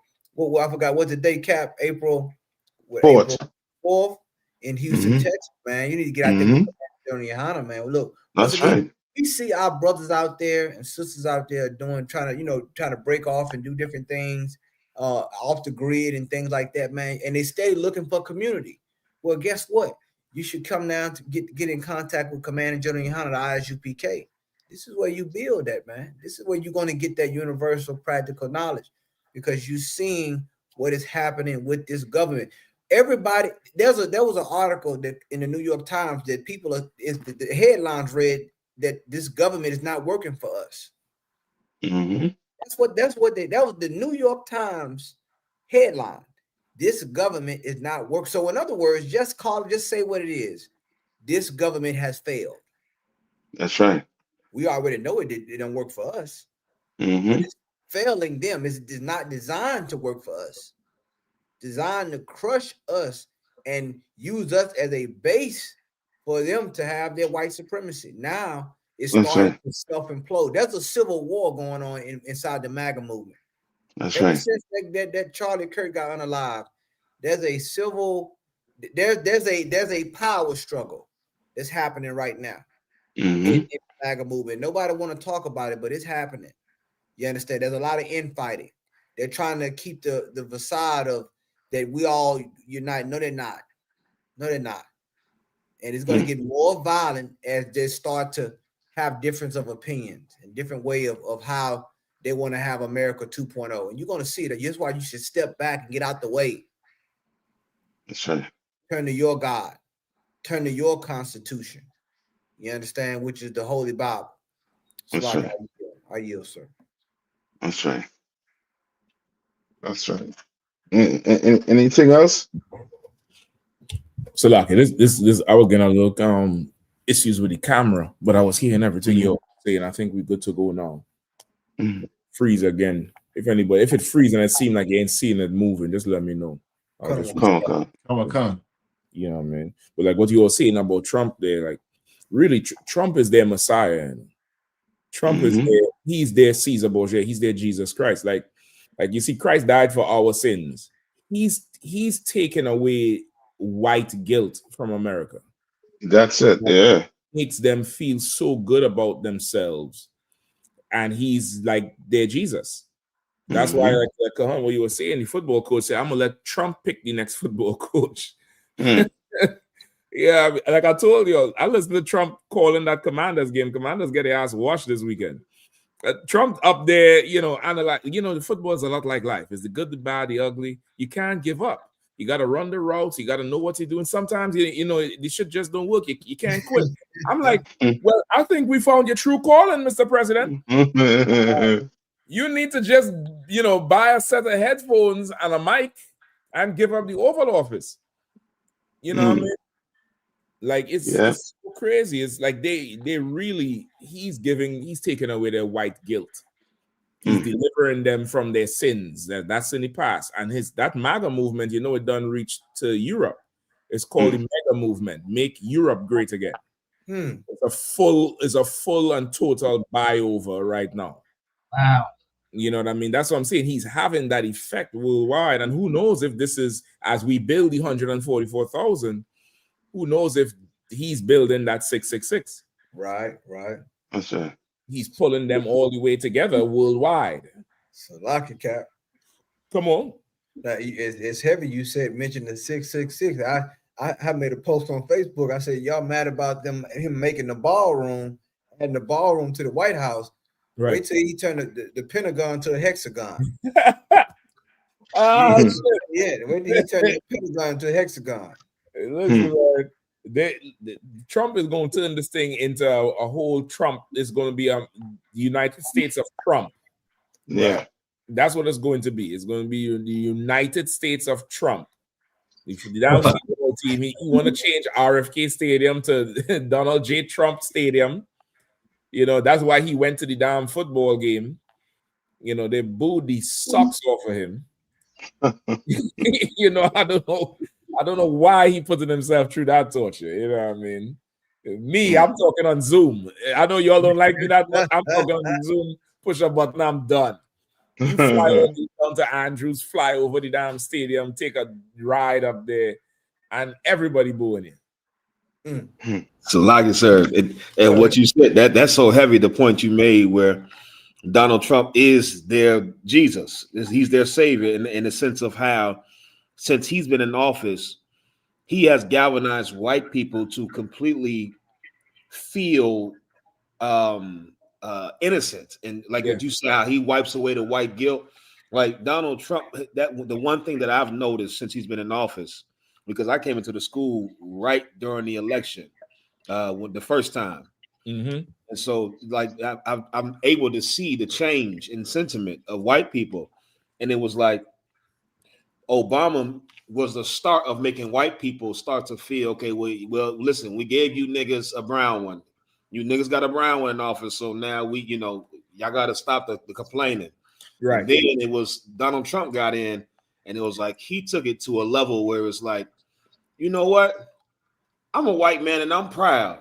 You understand? Like, why should I be? You start seeing videos and podcasts now. Why we got to be? Why you always hear this? A straight white Christian male is under attack in America. The straight white Christian male. I've heard so many times in the past 8 years, as if somehow white men are a victim. You know, as if somehow white men are victims. Like they have a serious victim mentality. But Donald Trump has been able to make them feel like you should not feel guilty. What the hell is wrong with even the whole move to get rid of the Smithsonian is to remove white guilt, is to wash away your sins.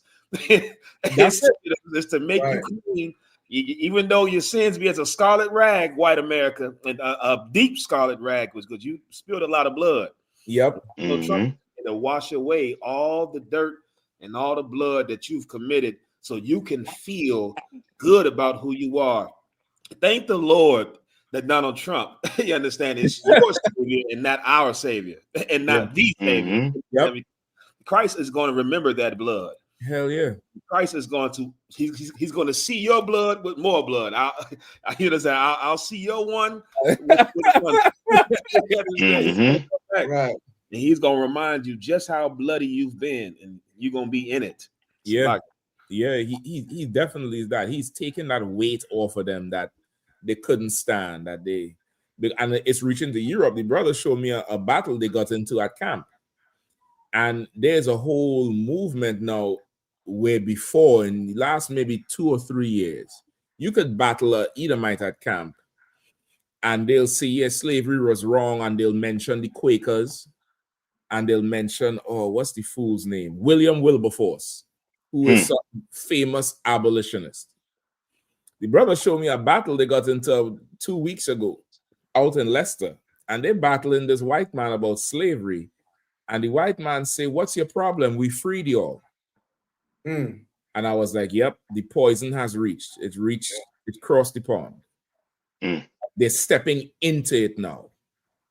They're stepping into it. Like, you can't call them out on what they did in the past. It's like, yes, so yeah, we enslaved you all, but we freed you all too. You should be happy for that. I think that's what the devil said. You should be happy we freed you. We freed you. Rahman said, yeah, but you put us in slavery too. But we freed you. Like, they're now owning the shit. I'm like, yes. Trump hit a nerve with them. You know what Trump did? If I could get that scripture, this is what Trump did for them all. Like, I was calling it the Trump effect in the beginning, but I think it's called the Lamech effect. Give me Genesis 4 and 23. Start at 23. Come. The book of Genesis, chapter 4 and verse 23. And Lamech said unto his wives, Ada and Zillah, hear my voice. Lamech is a son of Cain. This is one of Cain's sons. All right, go ahead. Come. Hear my voice, ye wives of Lamech. Hearken unto my speech. For I have slain a man to my wounding, and a young man to my hurt. And Lamech went home after getting that good old orgasm killing, where he just I forget the name the general showed in the video. Buck fever, sir. Buck fever. Lamech got that old buck fever killing and had to go and tell them woman, listen, I don't kill a man to my wounding and a young man to my hurt, because of course he understands what happens, the judgment that comes when you kill somebody, because his father killed somebody. His father killed his uncle. And he was like, damn, I did this thing, but it's only going to end up bad for me. And a young man too, so it's going to be to my hurt. Go ahead. But then he realized, he looked in the mirror and saw white. Go ahead. If Cain shall be avenged sevenfold, truly Lamech 70 and sevenfold. Brother, you see verse 24? It's like, a power pack for the oppressor. It's like a boost. Once he realizes, hold on, I am a white man. If anybody touches me, if Cain will be avenged sevenfold, surely I'll be avenged 70-fold. So you know what? I'll own it all. Yeah, I killed him. Yeah, I enslaved you all. I'll let you all go too. What the hell is your goddamn problem? I'll do this, I'll do that, I'll do all this for you. What's your problem?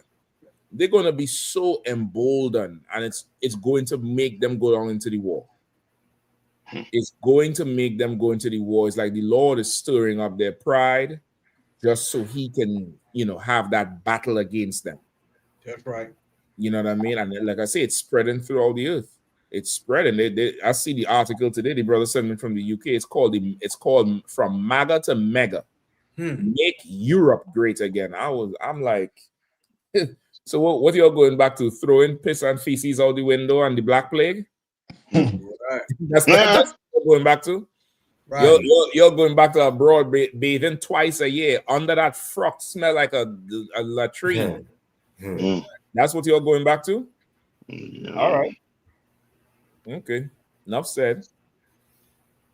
Yeah, and it's crazy because we had a battle in DC, and it was a couple from the UK not too long ago. It was a couple of them from the UK, right? And the devil, he didn't want to admit that they supported Trump, but he inadvertently admitted like they are for Donald Trump. Right. So I was like, so the UK is racist like the United States, and then they had to backpedal. No, it's not like here in the UK. We are more. The same lies white people say here. We are, we're one nation and we're together. But I was like, but you just said y'all support Donald Trump over there. Right. So they was like, yeah, we do, but we don't support the racism. Like we support how he's united. I was like, well, how is Donald Trump uniting the country? And I was like, well, he's getting. I was like, through racism. I was like, you trying to clean it up. And you devils in the UK are just as racist. But the fact that you said, Kat, you bringing that out, that is spreading over there. We've seen it firsthand in DC. So that's crazy. Yeah, it's for sure. They make any steps to that. They take any steps towards the whole goddamn thing.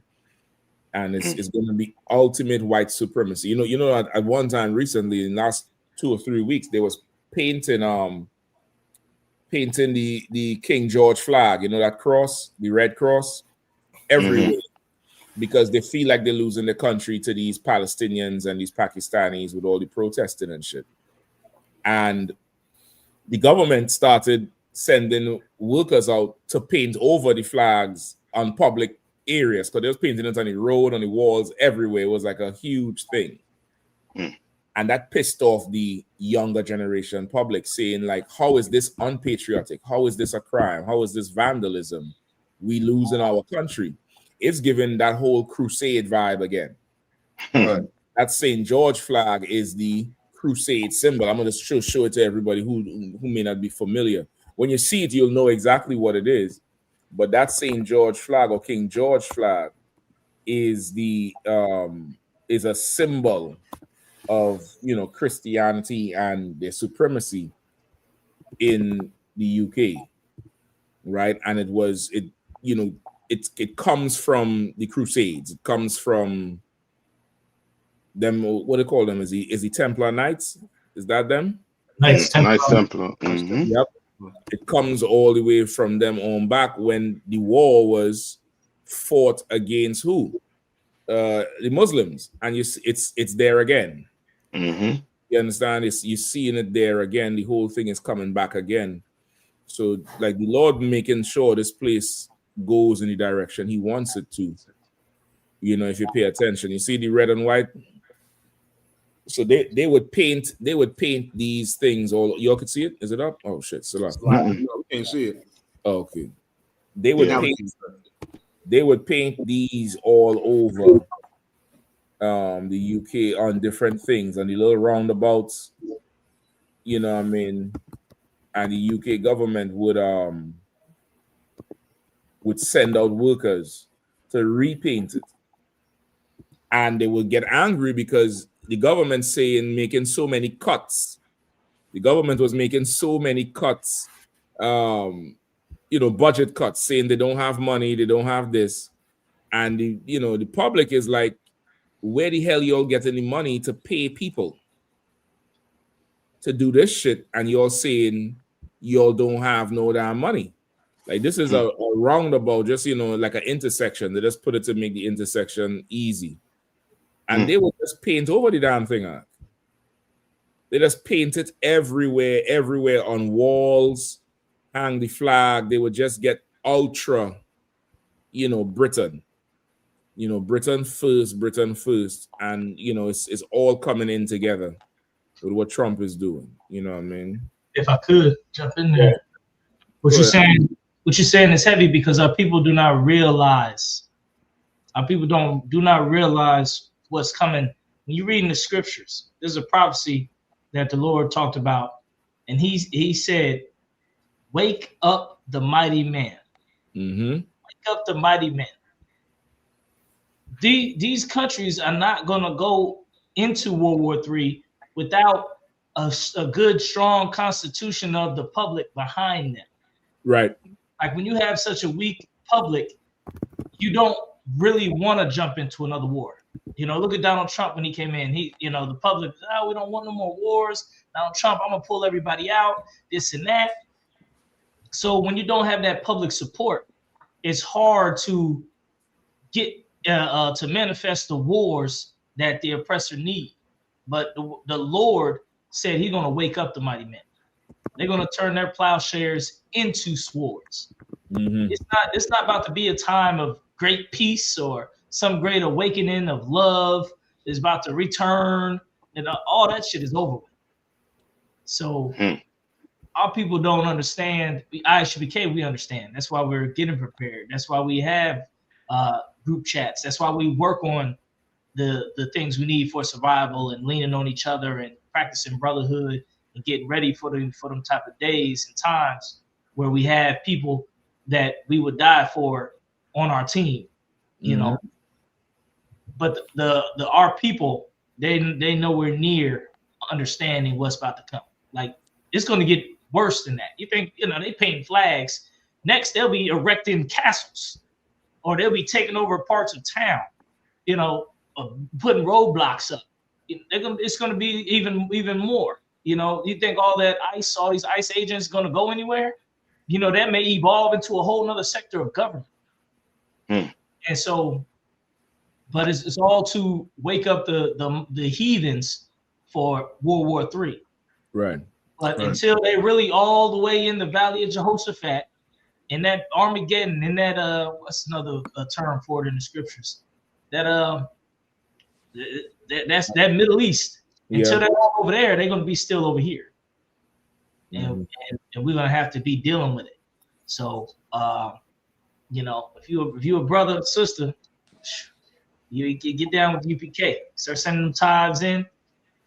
Start batting down the hatches, because that's the time it is. It's the time to start batting down the hatches, taking count. What does the scripture say? If you're about to go to war, count the cost. Right. No man go to war without counting the cost. And as a people, we got to start counting the cost of what will happen if they cut off the food stamps. What will happen if they get rid of the Section 8? What will happen if they do this and do that? Like, we got to really start coming together to be prepared against these things. We've got to. Yeah. If we don't, we're going to see it, and there's going to be a lot of our people that just fall apart. They just fall apart. They crash out. That's what they call crash outs. And a lot of it happened during COVID. You had people unaliving each other in the same family. Yeah. Over the check, what they're going to do with all the money they get from the stimulus, over the stress, over the bills, over that happened here in Indianapolis. A family basically turned on each other. A black man, I think the woman unalived the man, or the man unalived the woman over the check that they were supposed to get for the kids. You think that it's happening in the green tree? What's going to happen in the dry tree? Right. If you can't come together while we got food every day, while we got electricity and running water, how are we going to come together when those things start, like we start having the rolling blackouts? They just had a whole countrywide blackout in Dominican Republic. People on the trains didn't stop and everything. People had to walk. Damn. People was walking miles home. So when that type of stuff come here, what are we going to do? We're going to be turning on each other, or we're going to come together even greater? That's right. I'm the only one who got the formula. We're the only one coming. Yep. Our government ain't shut down. Our government won't. That's right. I'm to add to what you're saying too. The Lord want to fight for us so much too, in a way where you all heard today, bit by bit the trickling out like emails and stuff from Epstein. I saw something with it. Yeah. And Trump get called at least twice in one of those emails. Yeah, they say he was on the island. They say he was on the damn island in the emails, I think. You understand? Like, the Lord trying to show you that the people who run in the government ain't really who they claim they are. They're worse than you. You know what I mean? They're worse than you. They're not qualified to be over top of you. Yeah. Your life is, is least of worries to them. Yeah. You understand? Because these bastards just lustful and about doing, everything they feel they could do. Why? Because they have money. In this place, you have money. You could, what Trump said, he said I could unalive somebody in Times Square and still get off. Yeah. Right. And he's not lying, is to the point where now you're seeing America, is basically run by money. Yeah. By lust. You understand? And black people, it's good that in this time the oppression is getting more, but our oppression is only going to draw us closer together. Yeah. And let us realize that the problem is not the brother in the ghetto with you. It's not the brother in the hood or the sister in the hood. The problem is the oppressor. He's the problem. Just like their people going to start recognizing we not the problem. The rich people are the problem. They don't convince them that they don't take away the whole concept of a king from them. So these, these MAGA think, well, we don't have that concept of a king. But ask yourself, why is these emails trickling out? Ask yourself why it is you can't see. You don't know what the hell is going on with Epstein. When they have all the information, they can let it out tonight. Without putting them, you know how they like to put a black mark, redact a whole. Yeah. So now you had to sit down and read, and when you see this, you had to fill in. Well, who the hell are talking about? It's a mess. You know what I mean? It's a mess. If they have to hide what they're doing, then somebody robbing somebody, somebody stealing from somebody, somebody is lying to someone. Right. You understand?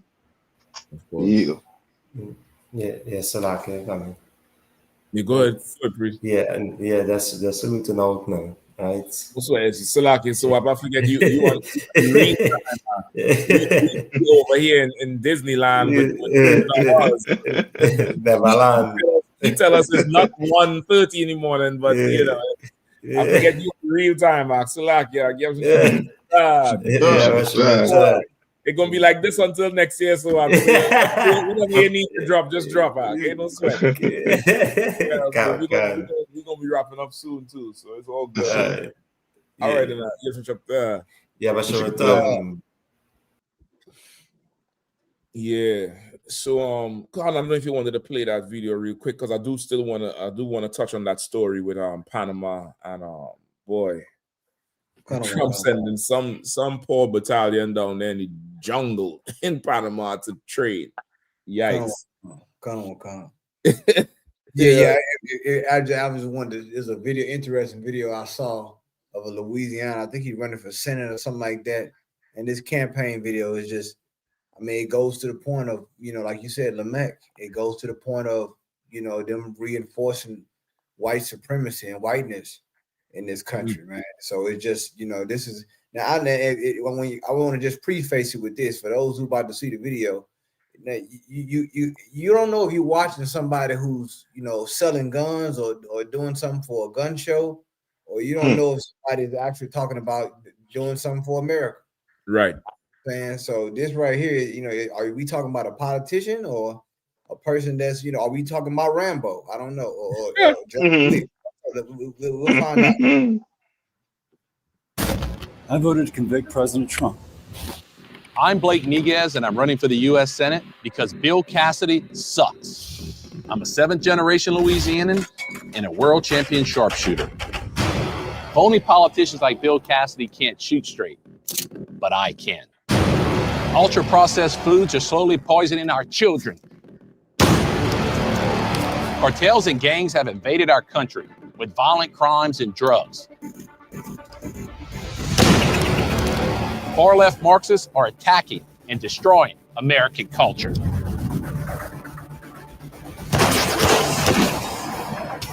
President Trump is already saving America, but he needs our help. President Trump needs a senator to support him full time. No more part-time election season Republicans. We're done with DC phonies. Down here, loyalty matters. We don't flinch, and we sure don't forget. I grew up in a working-class family, worked our way up. Like so many Louisianans, I fought through hurricanes, hard times, and government incompetence. Politicians didn't pick us back up. Faith, family. Hold on, how them niggas make that? What in the fuck is this, man? It's a different world, Cap. It's a different world. Them brothers and them was fighting for dear life. Oh my gosh, Family and hard work did. Government's been broken. Trump is fixing it. Do you want a senator you know will have Trump's back? A straight shooter who doesn't flinch when it's time to fight? I'm your guy. We're done being fooled by weak Republicans. I voted to convict President Trump. Bill Cassidy had his shot. He missed. I won't. I'm Blake Miguez, and I approve this message because it's time to pull the trigger on real change. It's time to pull the trick. Like I mean, now listen, now let's be real, America, brothers and sisters. I mean, we got to. I mean, how much? I mean, look, it's like, are we doing a movie? Are we doing John Wick Part 5 or something with this man? Like this, and why everything got to be handled with being shot? Didn't Charlie Kirk just get unalived? John Wick, John Rambo, Booker Eli, all in one. Just everybody with a gun. Come on, Cap. Citizen Kane. Like this is like, and then you want to argue with the UPK. I mean, this is. I mean, I ain't gotta tell you pro gun, but I mean, the way he's dealing with opponents and every political issue is with a bullet, not a ballot. Right. And I think that people should be able to read between the lines. Yeah. No matter how big they are. And it's just, I just wanted to show this, Cap. I'm gonna let it go. I don't even want to go into the story, but I just wanted to show them the type of political climate and the social climate. And this is from Louisiana right here. I ain't gotta tell you about Mississippi. Damn. I gotta tell you about Denver, Texas. Forget about it. They might just come up with the rope and say, "Yeah, we're gonna hang everything black." Come on. We can go. They'll buy a tin of black paint and say, "Yeah, we're gonna hang it just because it's black." Oh man, bad out here. Like, and this is the thing. He could only look tough because the cans don't shoot back. Exactly. He could only look tough like that. Go ahead. And Cap, he showed the brothers in New Orleans running out of the one. They remember the one that broke out of jail. He had to put that in. It then gonna say he survived the hurricanes. That's what like black people went through the hurricanes. Right. See, you didn't show see, once again, they always got to use brothers and sisters. This is why you got to pay attention to what they say and what they do. And the narrative is we just like what everybody's bringing out about this country, how they losing their country, and to keep you under them is how they make this country great. Yeah, you know what I'm saying. I mean, everything right there. Now, if there was a black man, they would have said he's inciting political violence. If there was a black man with a gun saying we're gonna deal with this like this, they would have called him a thug. And they would have said it's un-American, it's unpatriotic. Right. But because he's doing it, it's the American way. Mm-hmm. And he's going to probably win that seat. Because notice this, he said, not the American people need help. Trump needs help. Yeah. Mm-hmm. Like think of look at now. You post now your constituency is not one man. Your constituency should be the state of Louisiana, which consists of many different variations of people. But that doesn't matter. What matters is the MAGA movement. What matters is what Trump wants. And I'm going to defend him because I'm a straight shooter. I yield. Oh, Gucci man said, he going to send your best shooter. He going back in a pine box. You're gonna send your best shooter, you're gonna lose your best shooter. Damn. Oh Lord. And listen, even that card, they done taken the whole black, flavor of it. Like he's trying to be gangster. Like he's a straight shooter. He's a shooter. And as you say, if a brother did that, it would be all sorts of YN, black culture, this urban language. How could that then got no place in here? But Trump done wiped his sins away. His sins, he is lily white right now. He's ready to go. And he's been born again. He's ready. He's been born again by the blood from the heirs of Donald Trump. That, he didn't give his life for you, but he gave his heirs. And that blood was enough. It was enough to just wipe away your white guilt. It was enough to do it and to bring you out of who you are. You know what I mean? Shit. I don't even know if you had the time for this other story. Let's touch on it real quick. You know what I mean? You see, he done turned on that the other bro, the badly built bleached blonde bro. Forget her name. Marjorie Green. He done say Marjorie started off good, but she lost her way. Listen, I don't know. I'm too much of a conspiracy theorist. I would not doubt that they're setting her up to be the alternative Republican candidate for the next 3 years election because they know Trump is not winning no next election. And if he ain't, they're not going to wait till the last 3 months to put a woman in there like the Democrats did. Like, remain Republican, but she's going to be the one who could, galvanize everybody together. I don't know, but I ain't taking that dissension too lightly. He don't deal with dissenters like that. He don't come and say they lost their way. He'll totally take them off the board. The fact that she's still around, talking, holding her post, I'm not too sure this is, dissension, but, man in motion. That's what it is. It's Omaha, man in motion. Yep. You know what I mean? Right. So, yeah. So, let's get out that story. That first, number one. All right, number 1 and 3, really. Couple can you hear me? I can hear you now. Couple sir. Pentagon sends ground forces to train in Panama's jungle for the first time in decades. Green hell revived as Trump shifts the military's focus to Latin America. For the first time in more than 2 decades, the Pentagon has begun sending conventional ground forces to Panama to train in the jungle there, returning U.S. soldiers and Marines to a new force called the Green Hell because of its similarities to Vietnam. The training program at Base Aeronaval Cristobal Colon, formerly known as Fort Sherman, is relatively small in scope, but is expected to ramp up over the next year. Hold on, what's the name of the base? Cristobal Colon. Like these people are. They done named the whole base after Columbus. Yep. So you know what they're down there to do if it's in the name of Columbus. Like this whole is to watch over that that Panama Canal. Men down there. I'm looking at pictures and stuff from this fort thing. This should look like a scene from the first Predator. I'm expecting to see Schwarzenegger and Carl Weathers come and put their hands together, like boom, and the biceps, and then the big gun come out. I'm expecting to see that and M16s all over the place. Right.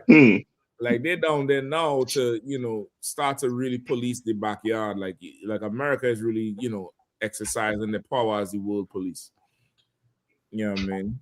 In 20 years, they didn't do that. The fort is broken down and run over. They sending men down there in the jungle and ain't paying nobody. Right. Okay. Any more? The program began earlier this year and is not intended to prepare troops for a potential mission, including inside in Venezuela, the official said. Still, the military's interest in jungle warfare in Latin America is noteworthy given Trump's heightened focus there. Since taking office, Trump has vowed to take back the Panama Canal and repeatedly threatened to attack Venezuela because of its alleged role in transiting illegal narcotics. If you can train and fight in one of the most difficult and challenging locations in the world, you build a really lethal, effective force, the defense official said of the rationale behind the new training program. They're just sending them men down there just to, to appease the public. But this is not going to work. It's going to be a whole other disaster. You're going to hear more and more stuff from it. Like this, I think this here is the the fort. This is Fort Sherman, I believe. And it's part of that army base of Cristobal Colon. The fort is totally, it's old. The shit is ran over. But he want to have that presence down there for the canal to police the canal. And then to come on the back end to have ground troops who could deal with the war that he know he's going to have to fight in Latin America. You know what I mean? And of course, this is them 20 plus years ago on the ground in Fort Sherman, calling, training or doing whatever else. Yeah. Like, go ahead. Yeah, this is you remember that whole what they call a coup that took place in Grenada. Yep.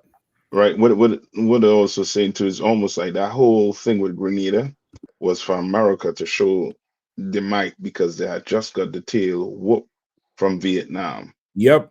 It was So the best. It was killing two birds with one stone. yeah. It was So killing two birds with one stone. Like that's how they justified it with the American public. Mm-hmm. The real reason they went down there because nobody really cared about that little island revolution. Like Grenada is not even 1 million people. Right. We're talking about maybe a couple 100,000, maybe. Yeah. Like the reason they went down there is because they said if we let this stand, they don't speak Spanish, they speak English. This is going to resonate with the blacks in America. And we can't let that shit stand. And to sell it to the public, they had to go down there and show their might and as a win because they was getting torn up in Venezuela, in Vietnam. Yeah. You And they're doing the same thing. They're trying to do the same thing with Venezuela. But it's going to be a big problem because it ain't going to just be Venezuela, the fighting. Yeah. You know what I mean? And that's the whole, you know what I mean, the problem there. They're trying to calculate it to the point. Because now, today, they're trying to sell drugs. So since when you have a problem with drugs? Right. Since when? What happened to Afghanistan? Yeah. You think people forget Afghanistan? You think people forget in the 80s with the Contra? You went down there and with the Contras and brought back a ton of drugs and flood the black community with it. Exactly. That's right. You know what I mean? Your problem. What's your problem? You know what I mean? And since you're all down there, you know what I mean, stopping drugs from coming from Venezuela. Well, what's going on in America? Did the drugs stop flowing? Right. Did it stop? Ain't nothing. We ain't hear nothing about it stopping. People still getting high in America here. People still dying, you know what I mean, ODing from drugs across here. So that what he's talking about there about, you know what I mean, the Venezuelan president is into drugs. I mean, that's a big lie that he's using to just go conquer Venezuela so that America could look as if they're big, mighty, and powerful. You understand? Just like a bully. You know what I mean? It's like if I could get in there too and say something on that. This is partially or probably the main reason why that black general who was over South America and the Caribbean, why he resigned. You know, he resigned as this was starting to ramp up because I guarantee you there was a meeting where they told him what the plans is going to be. He didn't agree with it, and he knew it was unjust. He knew it was against international law. He knew it was immoral. Yep. And he knew it's not what he became a general for. Yep. You know what I mean? So he decided to, leave a portion of his career because he's supposed to be on that post for a few more years to get his full benefits. He decided to forego them extra benefits to get out of this. And that should be a signal to the rest of you blacks, Hispanics, and Native Americans who in the white man's army. You should be planning your retirement as well. That's right. You know, you brothers should be retired, planning your get out, your DD 214 and all of that. You should be planning to get that ASAP. That's right. Because once they go over the edge, like they ain't really went all the way over the edge. They playing with the edge, and they did it. They have went over, but with killing those fishermen on those boats. But once they go, they're not planning on stopping from there. As you can see, they plan on going even further. I just watched on the news, Venezuela basically went into a state of emergency and conscripted all parts of the government to be able to assist the army at a moment's notice. No matter what part of the government you are to be enlisted to help and support the army at a moment's notice. He just signed signed a bill to give the army that power. So, if you work the Coast Guard or lifeguard or something, you'd be conscripted to be a lifeguard and help out the army at any moment in Venezuela. So that he knows, he's feeling more heat. You don't see it as idle threats, and bringing all those resources, all that firepower into the region. The scripture, like you said, he ain't really bearing the sword in vain. Yeah. So there's a lot of things that our people need to kind of do to start getting ready. One of them is start pulling out this white man's army. Yeah, that's right. That's right. Yep. Like imagine that. There's going to be so much capable, able-bodied brothers and sisters down there in the jungle with a cutlass cutting trees down and foliage, and there's so many black people and Latino people on the streets of America missing. Nobody looking for them. Nobody trying to find them. Nobody trying to help them. Nothing. You know what I mean? Like really withdraw from this place so that it can fall faster. Because you the backbone, we the knees, we the everything that holding this place up. That's right. Go ahead, Cap. Cap, it just had that Veterans Day thing, for a lot of veterans, man. And it just made me think about a lot of those brothers that sleep under that bridge in a lot of major cities, man. And you go under there, we do food programs and things, but you go under there, man, and those brothers, those are the real soldiers, man. Those are the ones that really, like you said, they got shot up and all those different things. And the reason that platoon survived. Right. And some of them brothers, they still have their medal, they still have their dog tags. They still could tell, they still can read that number and all that off. Let you know that rank. Like that, but that scarred them what they did. Yeah. You know what I'm saying? Like that, like, boy, I mean, it's the nightmares they have. You know what I'm saying? That, the sensitivity to noise, the sensitivity to light in some cases. Like, these are the things, like you said, Cap, like we sacrifice our lives for this place, man. Yeah. We get nothing in return. We don't even get, nothing in return. No. You know what I'm saying? But those are those ones that's up at the Pentagon with all them stars on them, a lot of them. Some of them, you know what I'm saying? Like, you look at Colin Powell, and then, like, cats like him, he pretty much knew his shit. But you got a lot of them up there who just, that they showcase him. But the ones that's under the bridge, them black and Latinos and Native American Indians that sleep under the bridge, those are the real. They have the real stories. Yeah. Agent Orange and being in a foxhole and have to mow people down just to get out of there.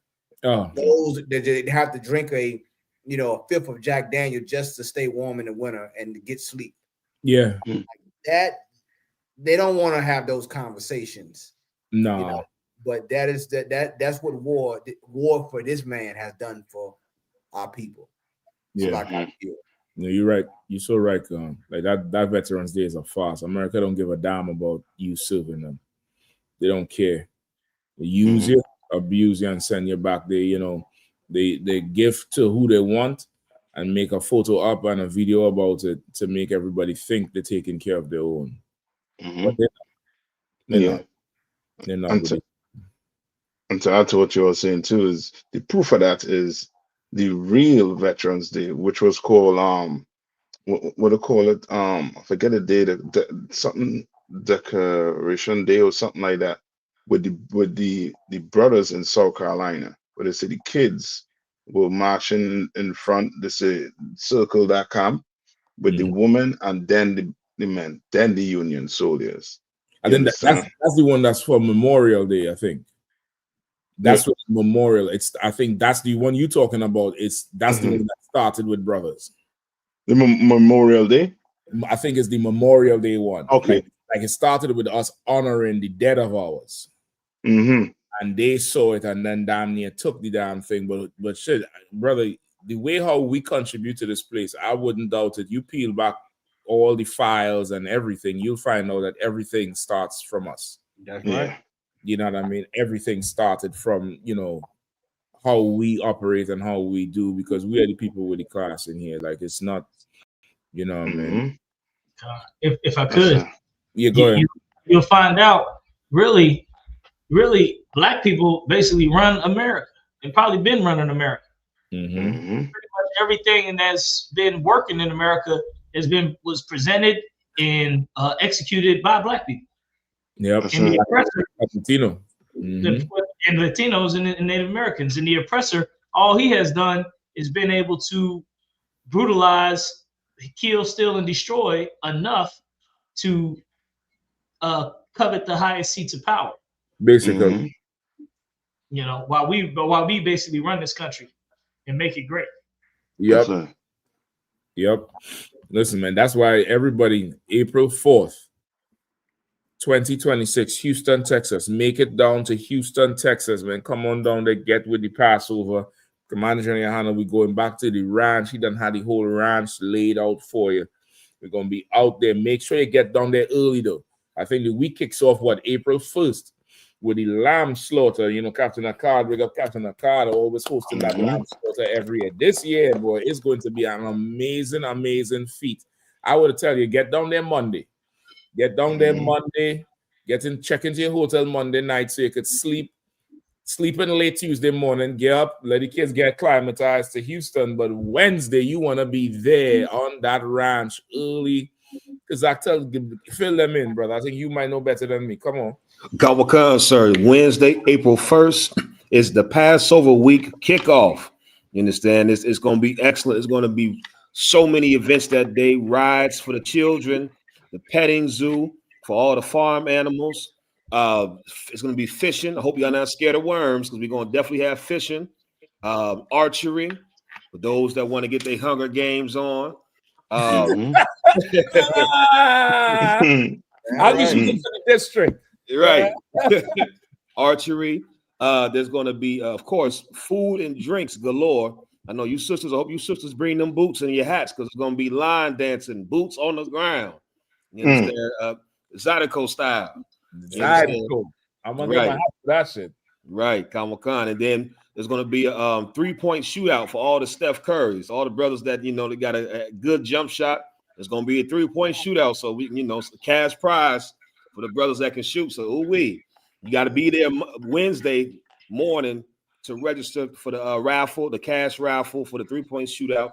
Y'all don't want to miss it. The Passover week kickoff Wednesday, April 1st. Like Captain Shock said, you might want to get there. Just plan for getting there Monday and sleeping Tuesday, and then coming out that Wednesday, because it's going to start off the whole week of events for the Passover. It's going to be off the chain, y'all, for real. And of course, the lamb slaughter. Of course, the lamb slaughter as well. Yeah, that's right. Listen, because like you said, there's a raffle that to enter. Kawakan, so it's going to be a cash raffle. You have to be there that morning to register for the raffle. I got you. So you got to be there that morning, Wednesday morning, there at the ranch to get in that raffle. The same with the 3-point shootout. You understand? You brothers who want to get in and try to see if you got the best jump shot for the cash prize, you got to be there that morning to register. There's no pre-registration. So, you know, first come, first serve, whoever can get in. So come show up Wednesday. It's gonna be off the chain, y'all. Listen, you gonna make the Louisiana governor come out, and he gonna try to show you how well he shoot at. It's gonna be like somebody said a shootout. Somebody hey, Pilgrim. Yeah, I mean, but y'all make sure y'all get down there, man. Passover, 57th annual Passover. Gonna be in Houston, Texas, and make your plans from now. Make all your plans, get them plane tickets ready, get them, them rentals ready if you want to go through the, drive through the zone. Kahan had me rethinking the drive arc. I was gonna make the drive. I think I won't be as cool with them bastards. I'm not cool, Kahan. So I might have to send my lamb and bread in one of them prisons down there. Yeah. No, exactly. Good. Look, we gonna have Passover inside the road. Everybody gonna be out there. I'm gonna be in there praying for the earthquake, like Paul, for the damn gate to swing open. All right, look. They gonna see the smoke on the side of the road. They gonna see what's going on. Say, we're gonna have it right here. You gonna do this here?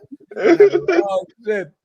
Yeah, man. But we're gonna get it together, get down there, man. Get down there early. Yeah, everybody make it down there for that thing. You know, Captain Akad and that whole team. They have a huge kickoff. It's going to be insane. They're gonna be bands, competitions, stuff for the kids. I know you brothers always want to talk about, Jordan, LeBron. Let's see who's the shooter, man.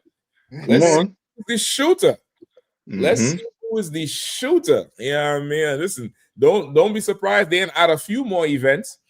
I know there's some brothers in here with that good old arm. You're gonna be out there with the sleeve coming down to the wrist, and you're warming up. You're pass me the damn leather and throw hut, Omaha, back up. That's what your hips like Dak Prescott. You're warming up my last head. Yeah, right. You're gonna definitely do the damn thing and get this competition going. It's gonna be a fun day event. You know what I mean? It's kicking off, man. Y'all don't miss it. Don't miss it, man. Let's kick off this thing all the way strong. That ranch is ours for them 5 days, I believe. Let's get down there and do it. You know what I mean? With that, pay your tithes, isupk.com. Pay your tithes, 10% all the increase in earnings must come into the priest and prophet of the Lord. isupk.com. Pay your Passover fee, $200 per adult 17 years and over.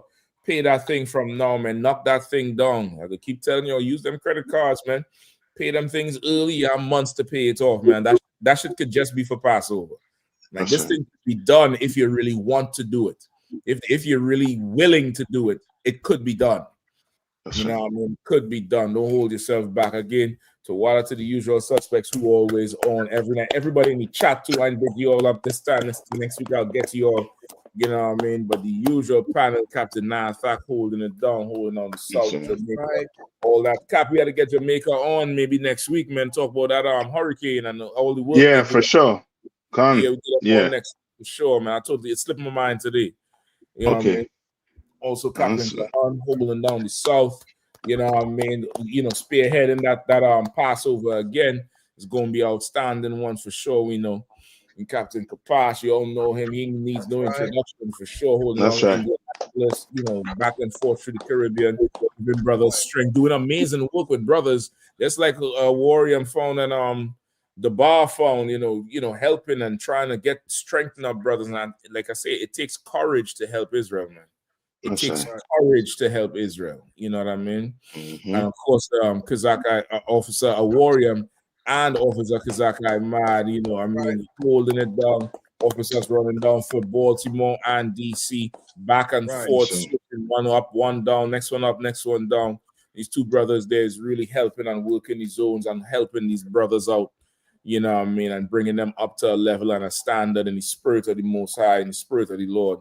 Like, we have what we need to take this place. We have what we need to take this place. And we're doing it right now with nothing. Imagine when this nation flows in here and brings everything. It will be the kingdom of heaven. The UPK is the home of the truth, man. And that you have to say the thumb. That should be thumb.